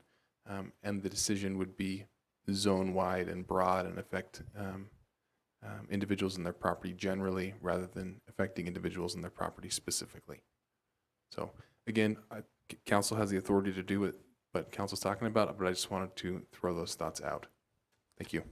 Thank you very much. I appreciate the clarification. And I have to say, it is my recommendation that we do review on the RV parks exactly what Doug was just saying, because for us to deny it, if we know that that is not a use we want in a particular area, I think we need to address it. And Rodney, I believe, Rodney, you were the one that presented to Planning and Zoning at the last Planning and Zoning meeting. I don't have all of that information, but it was excellent information regarding the fiscal impact of our RV parks. And I don't know if you want to speak to that, but because of that information, I feel like we really do need to be looking at what zones we think that they're appropriate in within the city. Go ahead. Sure, I'll speak to that kind of generally. It is a case-by-case situation. So RV parks, there may be some RV parks that that result in a net increase to the city, an income to the city. What we've seen, though, is in those specific cases, they're fairly small increase to the city, fairly small financial benefit to the city. But it is a case-by-case basis, and one of the main points that I made this last week to Planning and Zoning is that when we have residents staying long-term in those RV parks, we are having a higher demand for police and fire services in those locations. Our code, our building code, prevents longer than 6 months stay in an RV park, but we have no way to enforce that. There's no way for us to go out and monitor each single RV stall. And so it's a challenge. If it's a long-term RV park, then it's a net decrease for the city over time. Okay, let me be blunt here, Mayor. What's the reason we want any more RV parks in the city of Nampa? I can't think of a reason why we do. Why do we even provide a zone for them to come into? I mean, I know there's already challenges with people staying forever and ever, and And police calls. Our police have And- spoken up. Yep. And so, and I don't, this is maybe not an action item, but as far as I would, if it was, I would making a motion that we do not provide any zoning for RV parks in the city of Nampa. Mayor? Yes. Thank you. I know I sound like a broken record, but I'm going to harp on it again. That's why I believe it's so important that we go back and we make sure that our zoning is defined and our CUPs are defined before we go on with this future land use map. It will clear this up and we're not going to run into these problems. But if we go ahead and approve something that has not been vetted out and really concrete in what these allowable uses are, we're going to continually fall back on this. And it not only trips us up in the public, but it trips up the developers as well. So I just personally see that as a positive thing that we can do for everyone in our community. So this would be a change to it, our land, is it an Land use ordinance? Table. It'd be Table? an ordinance change. An ordinance change, okay. Take a public hearing at planning and zoning and at city council. Okay. So right now, and that's another discussion item regarding our comp plan. So we did get the comprehensive plan book to all the council members. And we had talked about having a workshop to come back and look at that. Do we want to come back and look at that and look at potential changes to ordinances based on that as it relates to any of these items or any other items? Mayor Kling? Yes. I spent some time on going through the first 3 chapters this weekend and stopped at that point because I found so many things in it that caused me pause, or that I had to pause on. There seemed to be more definition on the Boise Metro Plan than there was on the city of Nampa. So my question, I was going to maybe meet with staff and talk through some of the things that I had concern about, just in what was prepared for us to look at, rather than have it, before a part of a full discussion like this. But there were several references to Boise Metro and not to Nampa City, and a lot of the information that was provided was not Nampa City specific that I could find. So I had concerns about that. So I think it would be a good idea to maybe spend a little more time with it. Had we approved it at our last hearing, I would have been kicking myself for the rest of the year as I review it, as far as in my daily business. So there are some concerns there. Okay, so I think based on what I'm hearing, tell me if I've got this right, I think we should go ahead and have a comp plan workshop. And we should address the land uses specifically related to at least these areas. And so we need to have a call out to say they're allowed here, here, here, here. So in the workshop, we can make a decision regarding any change to our land use ordinance during that workshop. Would that be correct? Yep. Okay. So one other question that I'd like to ask, I'd like to have a discussion around how we are voting on alcohol licenses. I think we owe it to our citizens to provide them with some clarity in what we're looking for. And I say that what I'm going to suggest is we have that discussion at that same workshop. And what I'd like to discuss is really surrounding how we approach the approval or disapproval of a license request within 300 feet of a school or a church. And what I'd like to suggest we do and consider is just the clarity for the applicant. We want to make sure that we're all in agreement on what our boundary is, because unfortunately, in a couple recent rulings, we were unclear, of which I'm very remiss that as a city, we were not clear. Is it door to door? Is it property line? Is it, all of that? So we need that clarity. And I believe for any future applicant, Doug, I believe there is clarity. Is that correct? On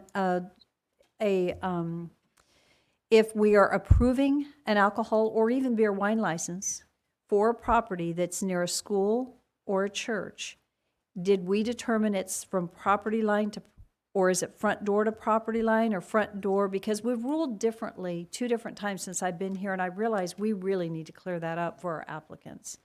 Mayor, I don't recall right now, Okay. but and maybe Rodney does. I don't recall right now. Okay, so we'll come back in this workshop, and that's one of the areas I want to make sure that we're very clear.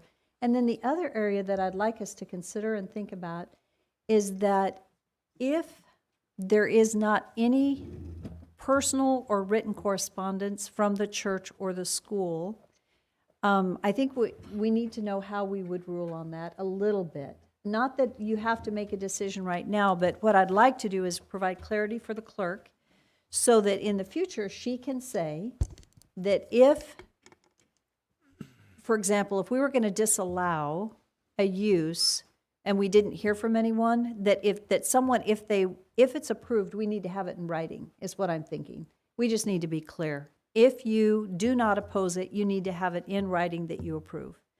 So that's just for council to say, let's be clear on that, and that way the clerk's office knows what to communicate to an applicant, then they at least know kind of what the playing field is, that we're consistent. And Mayor, if we can be consistent too with what that communication is, I realize there'd be a letter, but I think it needs to be further than a letter, and that's find out a personal contact, whether that's a phone call or going out to the school or to the church or whatever, making sure that we are contacting personally beyond just a letter. So, I mean, that discussion could be made. It's kind of, and there again, it's off the subject, but our fine clerk has found out too, I realize this includes beer and wine, but with beer and wine, I realize it's more costly for the business owner, but beer and wine wine license includes a lot more than just beer and wine. It's it's up to 14% alcohol, which is mixed drinks, et cetera, even though it's coming in from a vendor in a can rather than a fountain type situation. But anyway, to me personally, unless it's just a total bar, there's no restaurant, as far as I'm concerned, that needs anything more than a wine license. So we can discuss that too, maybe at that time. I think so. And really, this is so that when an applicant comes forward, they know what they're dealing with and we're consistent. I think I'm remiss that there was some confusion recently, and we don't want to have those that are coming in be confused by our process. So what we'll do is we'll have a discussion about that and create that clarity. Did you have a question? I just want to say that, it is important to look at every single case by case. With H&M Meats, my opinion is they seem like a block away, even though the properties are close. They are, if you went and looked at the situation, the buildings may be close, but the parking lots and the entrances, it's almost like they're on two separate blocks. And so I just want to say that each case can be different, even if there is rules, guidelines with feet and things like that. I don't know if we're allowed to, but actually someone go and look at it, and you can kind of see what the situation is. And Mayor, just as a follow-up to that, then, what we're talking about is if there is a church entity or a school entity adjacent to someone like this, if the approval is granted by that entity, then that's kind of what I think you're talking about, would give us the freedom to move forward with granting the license. Right. Right. Yep. Okay. So that really is, unless we do want to go ahead and get started on the ordinance language for the change, do we want to go ahead and get that in process for the conditional use permit? Let's go ahead and start drafting and making the change to that ordinance so that we can begin, because that's a long process, which just allows these to come up to council. And we would have council review that in advance. So can we do that? Rodney, you can work with Doug Waterman. Yeah, certainly. And I guess we'll have to decide. I heard some concern about the multifamily in BC zone, but we'll decide at that workshop. Is that the idea? Whether that should continue as well? Okay. Yes. Yeah, we'll work together. Okay. And Mayor, I think in that vein, the multifamily residential in a BC district allows the approach of a live-work type of a setup, which is becoming more and more common, especially in urban settings. So it's not a bad thing to do. And again, we've talked a little bit about the design review criteria that's somewhat being spoken to in the comp plan. That's some of the things that I'd like to address further too. Okay. Did you capture that? Thank you. All righty. Thank you. Okay, so moving on to the last item on our agenda. This is just a discussion on the legislation being introduced in the Idaho State Legislature. And I want to just bring forward a couple different ones. One is a bill that has been, and we did give a copy of a letter to each of the council people as we started. And the letter was from Andrew, and then suggested, it looks like this. You find one there? So a bill has been introduced into the legislature, and it's still in a draft stage, but basically it's coming in response to a situation in Sandpoint, Idaho, where there was a citywide festival on city property, and they did not allow anyone to bring guns into that particular festival. And so there's, I don't remember the name of the group that is bringing forward a specific bill, and I think they were stating Sandpoint in it. And there is, I believe there is, I saw that there may be Wednesday, something at the Capitol steps regarding the gun legislation. This particular bill, the Association of Idaho Cities is opposing it. I would like to suggest that we allow this letter to go forward to our legislators. The bill is extremely detrimental to our city as it relates to the impact on the Ford Idaho Center. So in visiting with Andrew, and Andrew is out of town on business, and so he's not here, but the letter that you have before you, he did mention that in FY18 there were events with no firearms policy, 78, and with an attendance of over 289,000. And what would happen, you have promoters and event organizers that request via their rider and via the event checklist that is provided to them, they request that no weapons are allowed in the facility. If that request were overridden by a law in the state of Idaho, what would happen is we would no longer get those events. They would bypass our state because the liability and the risk to the promoter is huge. Because it is, when you put alcohol and guns together, it's not a very good combination. And so a lot of these events, in fact, Andrew provided me with a whole bunch of different just concerts that would come in. I could say Foo Fighters is one, Lady Antebellum is one, Logic is one, Luke Combs is one, their security riders, Subline is another one, and all of their professional bull riders is one, Flogging Molly, and all of these, and Nail Horan, I don't know most of them, but anyway, excuse me, I'm just killing the names. They have all, so you guys are smiling, I'm sorry, I'm messing them up. But they have all requested no guns in no weapons allowed as part of their rider. If we cannot fulfill the obligation of the rider, that means they may not be coming. So what Andrew has stated is the economic impact of this, which you have on and the letter he's written, is substantial to the Ford Idaho Center because of the events that we could potentially lose. So he's just asking the support of council that we go ahead and the letters in a draft state that you've got, that we send it to our legislators, asking them to oppose this legislation. So Mayor, are you looking for the city council and yourself to write a companion letter to the one that's being proposed by Spectre? It's this letter, it's underneath there. So- Yep, it would So be, Andrew would be signing this one then, or would we? no, we would be. Okay. We would be. The one on art, he could send his, then we would be sending something like this. Okay. That would be signed. So Mayor, I need to please clarification. So currently what is happening at the Idaho Center? Are we allowing guns on certain events and not on other events, or what's happening? We have an event checklist that we worked with legal, and it was created just in conjunction with legal that goes with each contract. And it's a checklist. And so there are different items that they need, like extra security, et cetera, but the allowance of weapons in the facility is part of that checklist. And if they say they do not want weapons in the building, then we do not allow them in.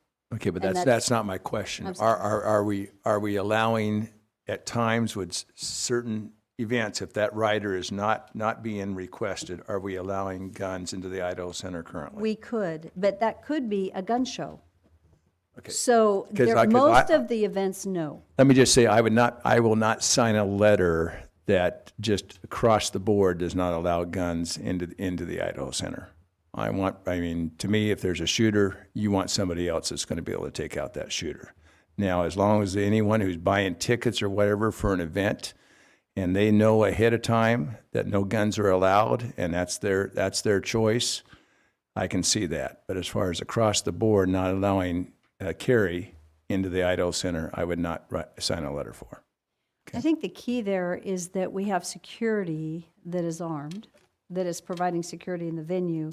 But as a lot of the family events, I don't think I can't speak to our basketball tournaments. All I know right? is with my family, if we're in an event in the Idaho Center and there's a shoot or two rows, I'm not going to count on a security, especially Chief Huff says he's not a very good shot. I want somebody really close that's going to be able to take them out in a hurry, and maybe they're going to get me, but not the rest of my family. So anyway, I'm just that's my I'm going to stick to it. I have a quick question. Does police, are they at most events? Probably not. But, most concerts, stuff like that, like a gun show, no, we would not be there.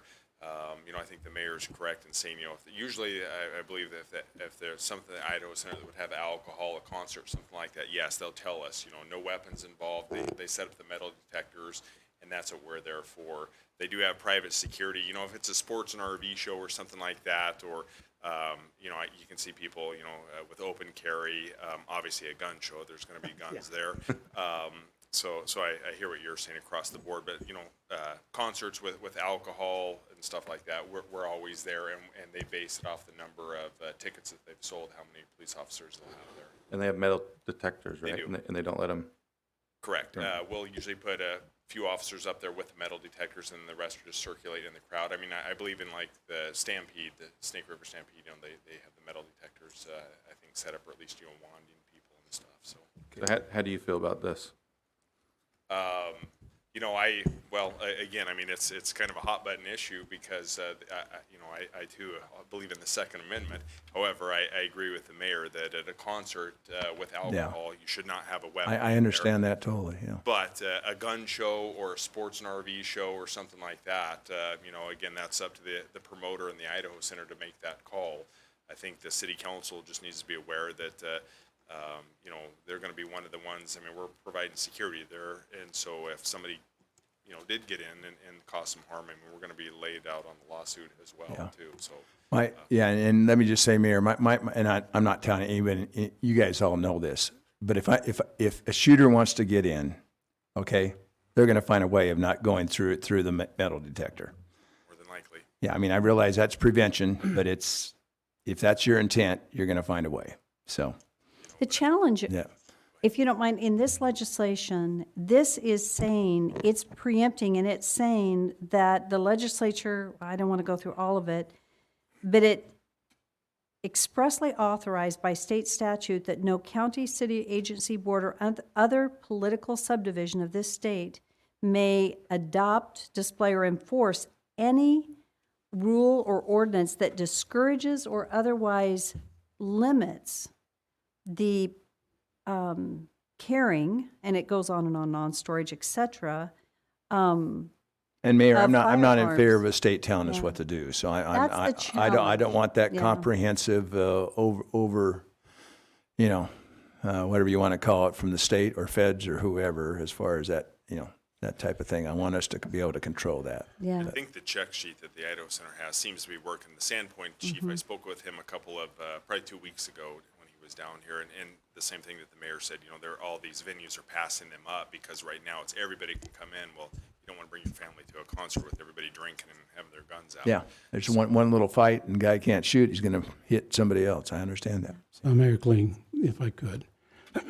So imagine this, gentlemen, ladies, that I'm sitting next to your family and I have a gun, but I've been trained to use that gun for over 40 years, and I'm a very good shot with that gun. I'm not under the influence of alcohol, neither am I under the influence of drugs, neither do I have a mental issue. So do you trust me to be your guard? Yeah. But if I'm not sitting next to you, and you have no idea who this other person is, but he has a gun, and you're going to depend on him, or he just beat up his wife an hour ago, or he has a mental issue that's why he's carrying a gun. We don't know that. I want our community and our citizens to be able to say that when they go to the Fort Idaho Center, they have no worries, period. And I don't care if it's a gun show or if a craft thing, because, hey, people with issues go to those. And I just want to be safe to our community. So that's my stand. So I'm not understanding, Councilman, how does that prevent them from being safe if a shooter has intent to shoot several people and no one else? He's not getting in there.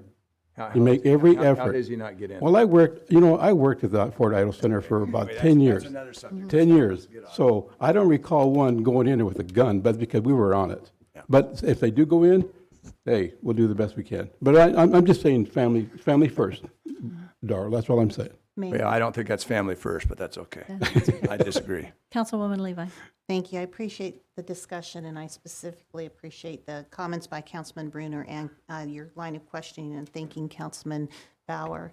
I look at it from a few different angles. One is because our community has been concerned that we keep subsidizing the Fort Idaho Center.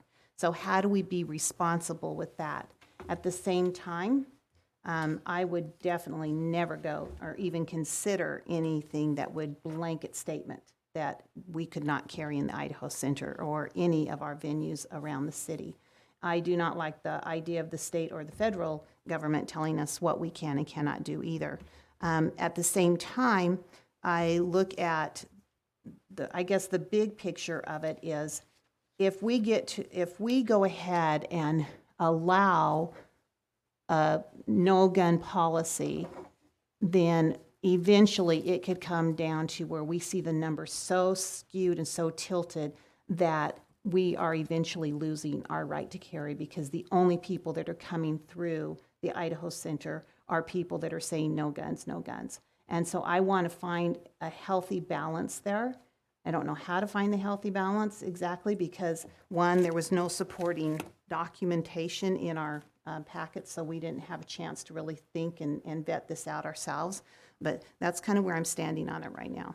So this particular question tonight has nothing to do with limiting guns.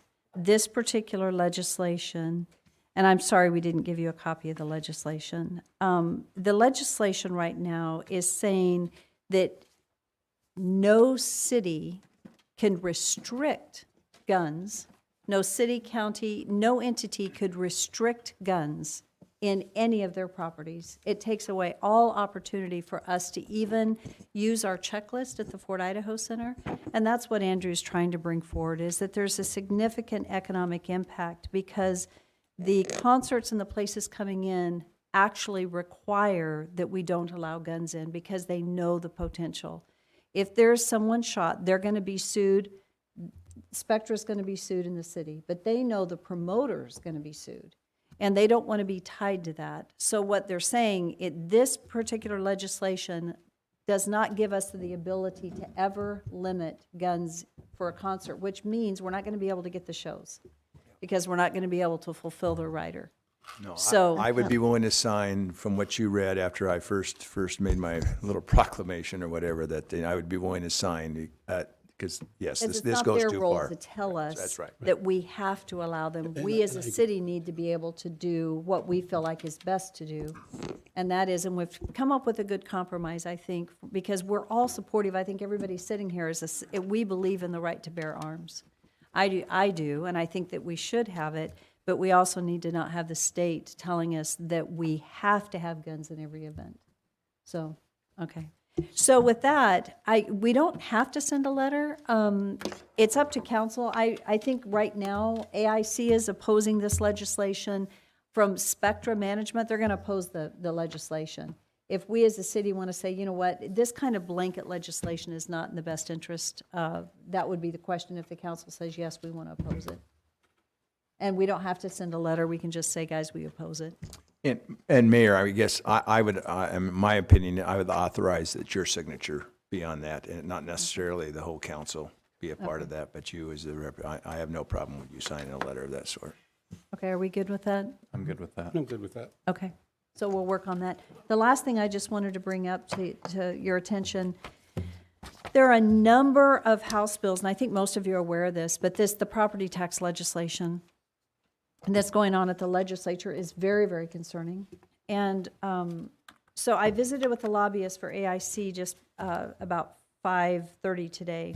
And there have been, so House Bill 355, 353, and 354 came out initially. And AIC actually supported House Bill 354, and that was the one that the taxing districts, that if you do not use your full 3%, that you actually have to have a resolution to say that you're going to let that roll into foregone. So that's what that is. And AIC actually, in the heart of transparency, thought, yes, we support that because that's a good thing. If you don't use your full 3%, you decide to go ahead and allow it to roll into foregone, you're declaring that you're doing that. So that's what that is. But the other two, 353 is the legislation capping property tax growth at 3%. That's going to be changing. And in talking to the lobbyist, he said, actually, there are 9 more bills being considered.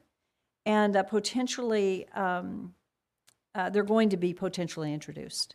So it's going to be a combination of something. What, from an AIC standpoint, and what I feel strongly about is where on 355, they were going to freeze property tax for 1 year. I've been working with Doug Racine, and the intent with that one was let's freeze property tax for a year while we form a legislative committee and we're going to look at it. My recommendation is let us form a task force.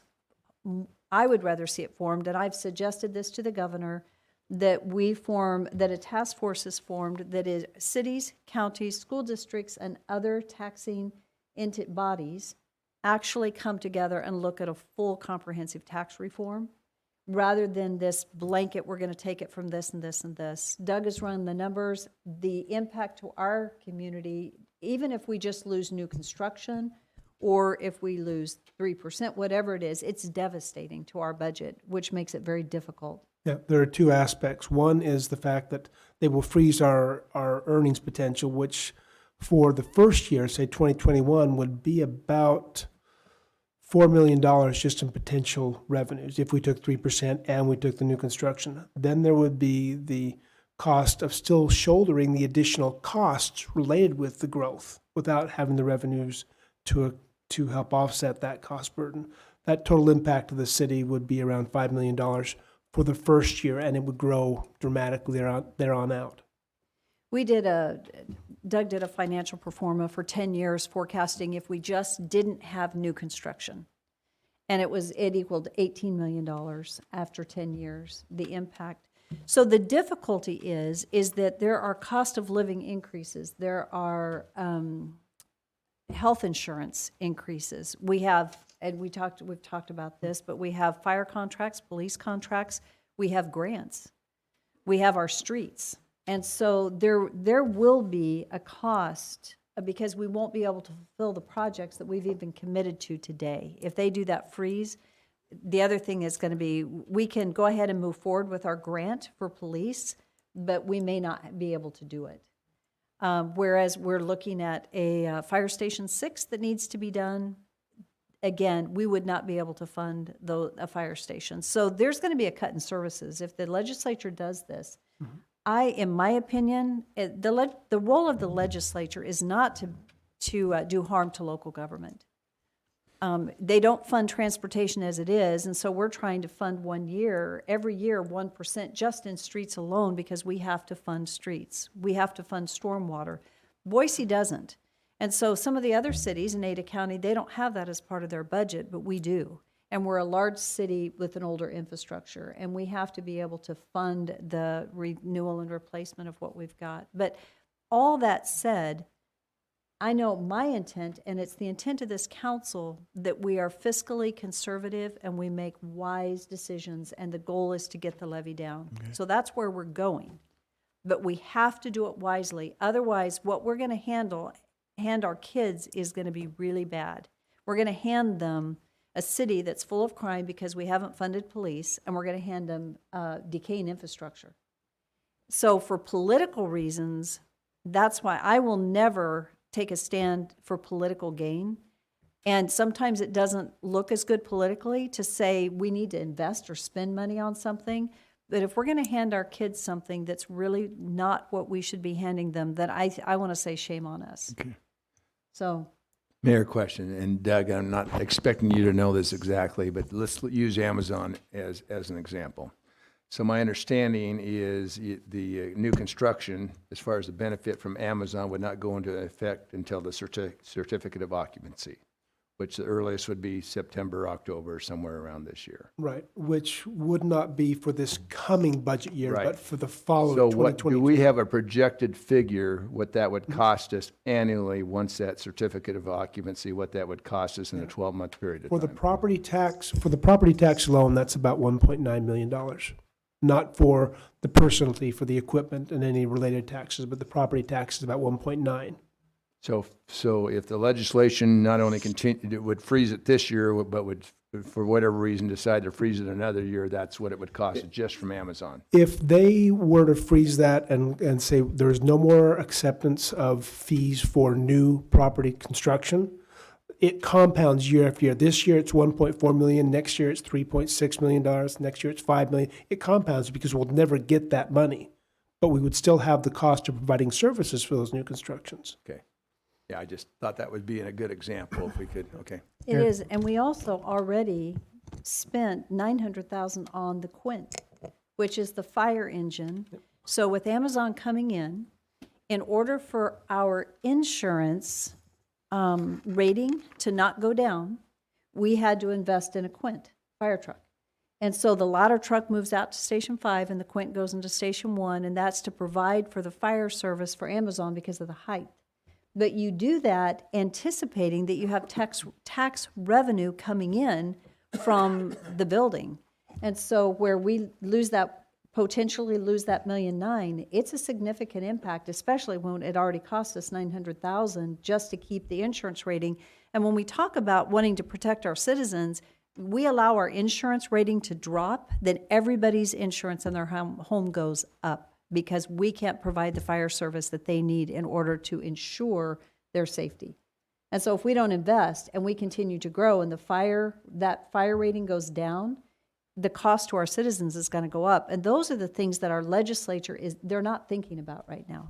And we need to take all of that into consideration. Mayor Kling, part of that conversation too goes to the fact that Amazon, their plant will be self-suppressing. So it's basically protecting itself, not needing the Quint as far as for other than just access, but it's the hotels that are more of the issue, not Amazon. When I spoke to one of our representatives today about that issue, his point was, I don't think that we were thinking that the buildings were sprinkled. And I said, no, it had nothing to do with Amazon. The original conversation was due to those hotels that are being built by the Idaho Center and their height. And the ability for the ladder trucks to be able to reach the upper portions of those buildings. But to be able to, in the future, to be able to protect other buildings that would maybe come in as well, that's what that ladder truck would provide. But again, it came back to our insurance rating being at a 2, that it would go to 3 or 4 if we didn't go ahead and provide that service. The thing I'm concerned about in this conversation and just listening in is, what is the benefit then for the urban renewal area? If we're not allowed to realize the incremental tax increases in the urban renewal area in time, is that going to affect that? Because I see within a few years that those urban renewal dollars will be, because of the incremental increases in the property values out there, should come in, flow into the city as far as available tax dollars to provide the services or provide for those ancillary services that we're talking about for emergency purposes and such. So that's a part of the conversation I haven't heard yet, but it definitely is impacting that because that's new construction. So It could. They haven't specifically included or excluded it, to my knowledge, but it could have a dramatic impact down the road. The challenge that concerns me is we're trying to be fiscally conservative, but if they were to continue to hold off on the new construction as as a way of reducing the tax burden, then 2, 3, 4, 5 years down the road, you reach a tipping point where the growth of services vastly outstrips our capacity to fund them.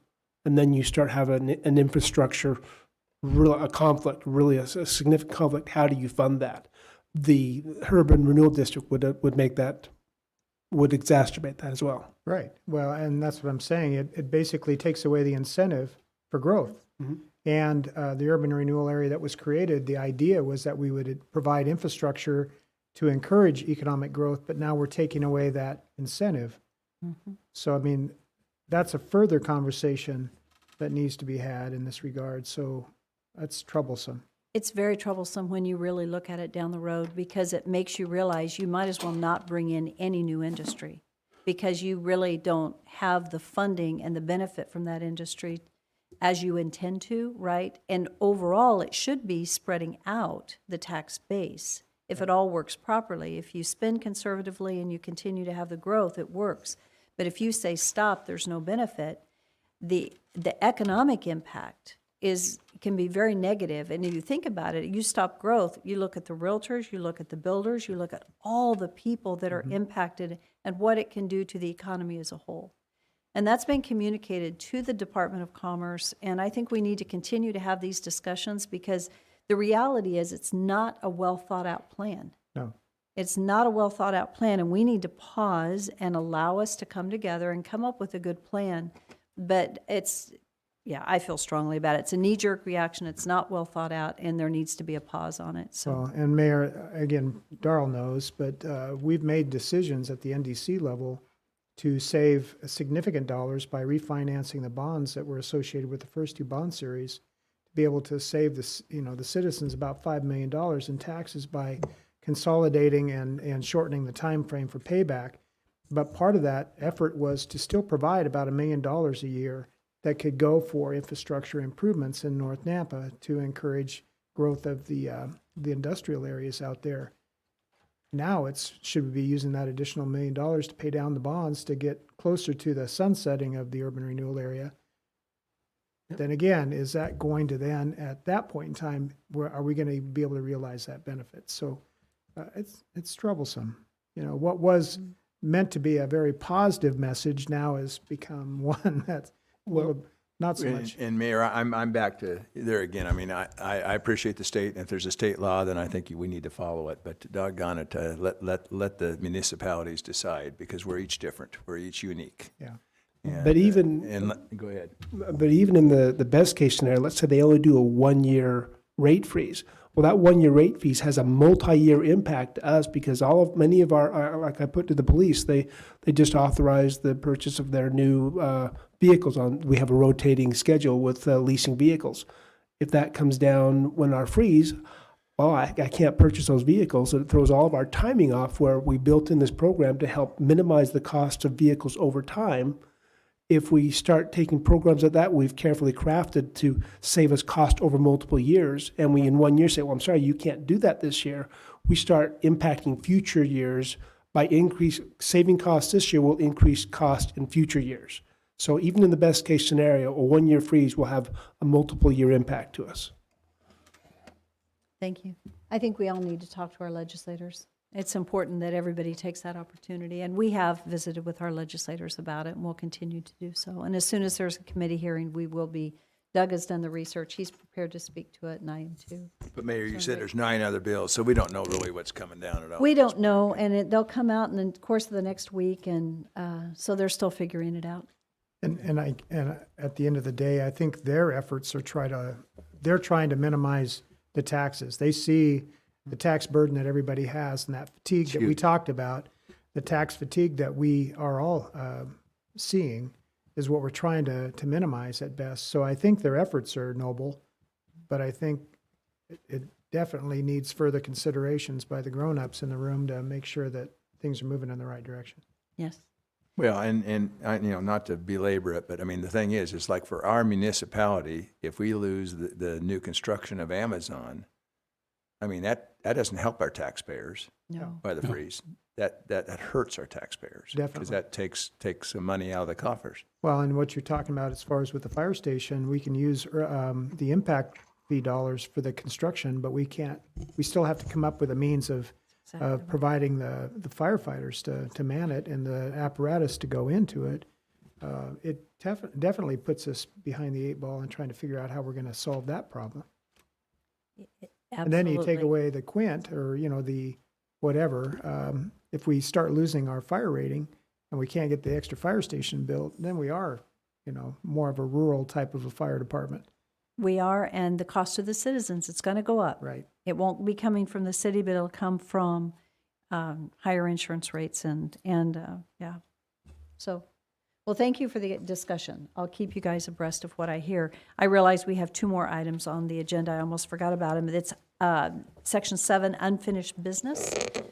7.1 is an action item. This is the first reading of ordinances for annexation and zoning to RML Limited Multifamily Residential at 111 East Iowa for Anthony Sparks for construction of a fourplex, and it is requested to pass under suspension of rules.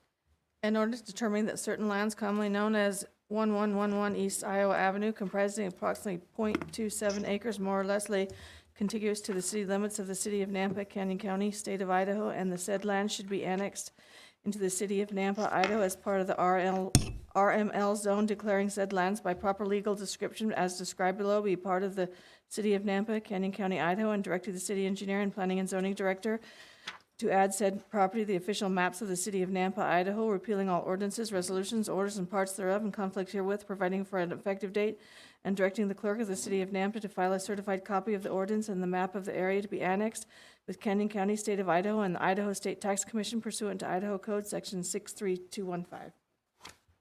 Mayor Kling, fellow council members, I'll make a motion to pass the preceding ordinance as read under suspension of rules. I'll second that. Any discussion? Roll call. Brunner? Yes. Levi? Bauer? Yes. Rodriguez? Yes. Haverfield? Yes. 7.2 is an action item. This is the first reading of ordinance for amendment of Title 10, Chapter 3, Section 10-3-2, containing the schedule of district land use controls by removing the requirement stated in Note 1 for residential land use building occupancy type that there be no 220-volt power source for an accessory dwelling units attached or detached for the city of Nampa, and it is requested to pass under suspension of rules. I'm sorry. An ordinance enacted by the Nampa City Council amending Title 10, Chapter 3, Section 10.3.2, containing the schedule of district zone land use controls, providing for an effective date, providing for severability, and repealing all ordinances, resolutions, orders, and parts thereof in conflict herewith. Now you can do it. You're on, President. Mr. Mayor and fellow council members, I'll make a motion to pass the preceding ordinance as read under suspension of rules. Is there a second? Okay, who's going to second? Me. Not you? Second, let's go. Okay. It's been moved and seconded. Is there any discussion? Roll call. Rodriguez? Yes. Levi? Yes. Bauer? Yes. Brunner? Yes. Haverfield? Yes. We just wanted to leave him hanging there. There you go. Okay, so that concludes our meeting. I would stand for a motion to adjourn. So moved. All in favor? Aye. Aye. We're adjourned. Thank you to all of you that sit here and listen. Thank you so much for being a part of our community. We're going to hand out blue ribbons one of these days. Yes.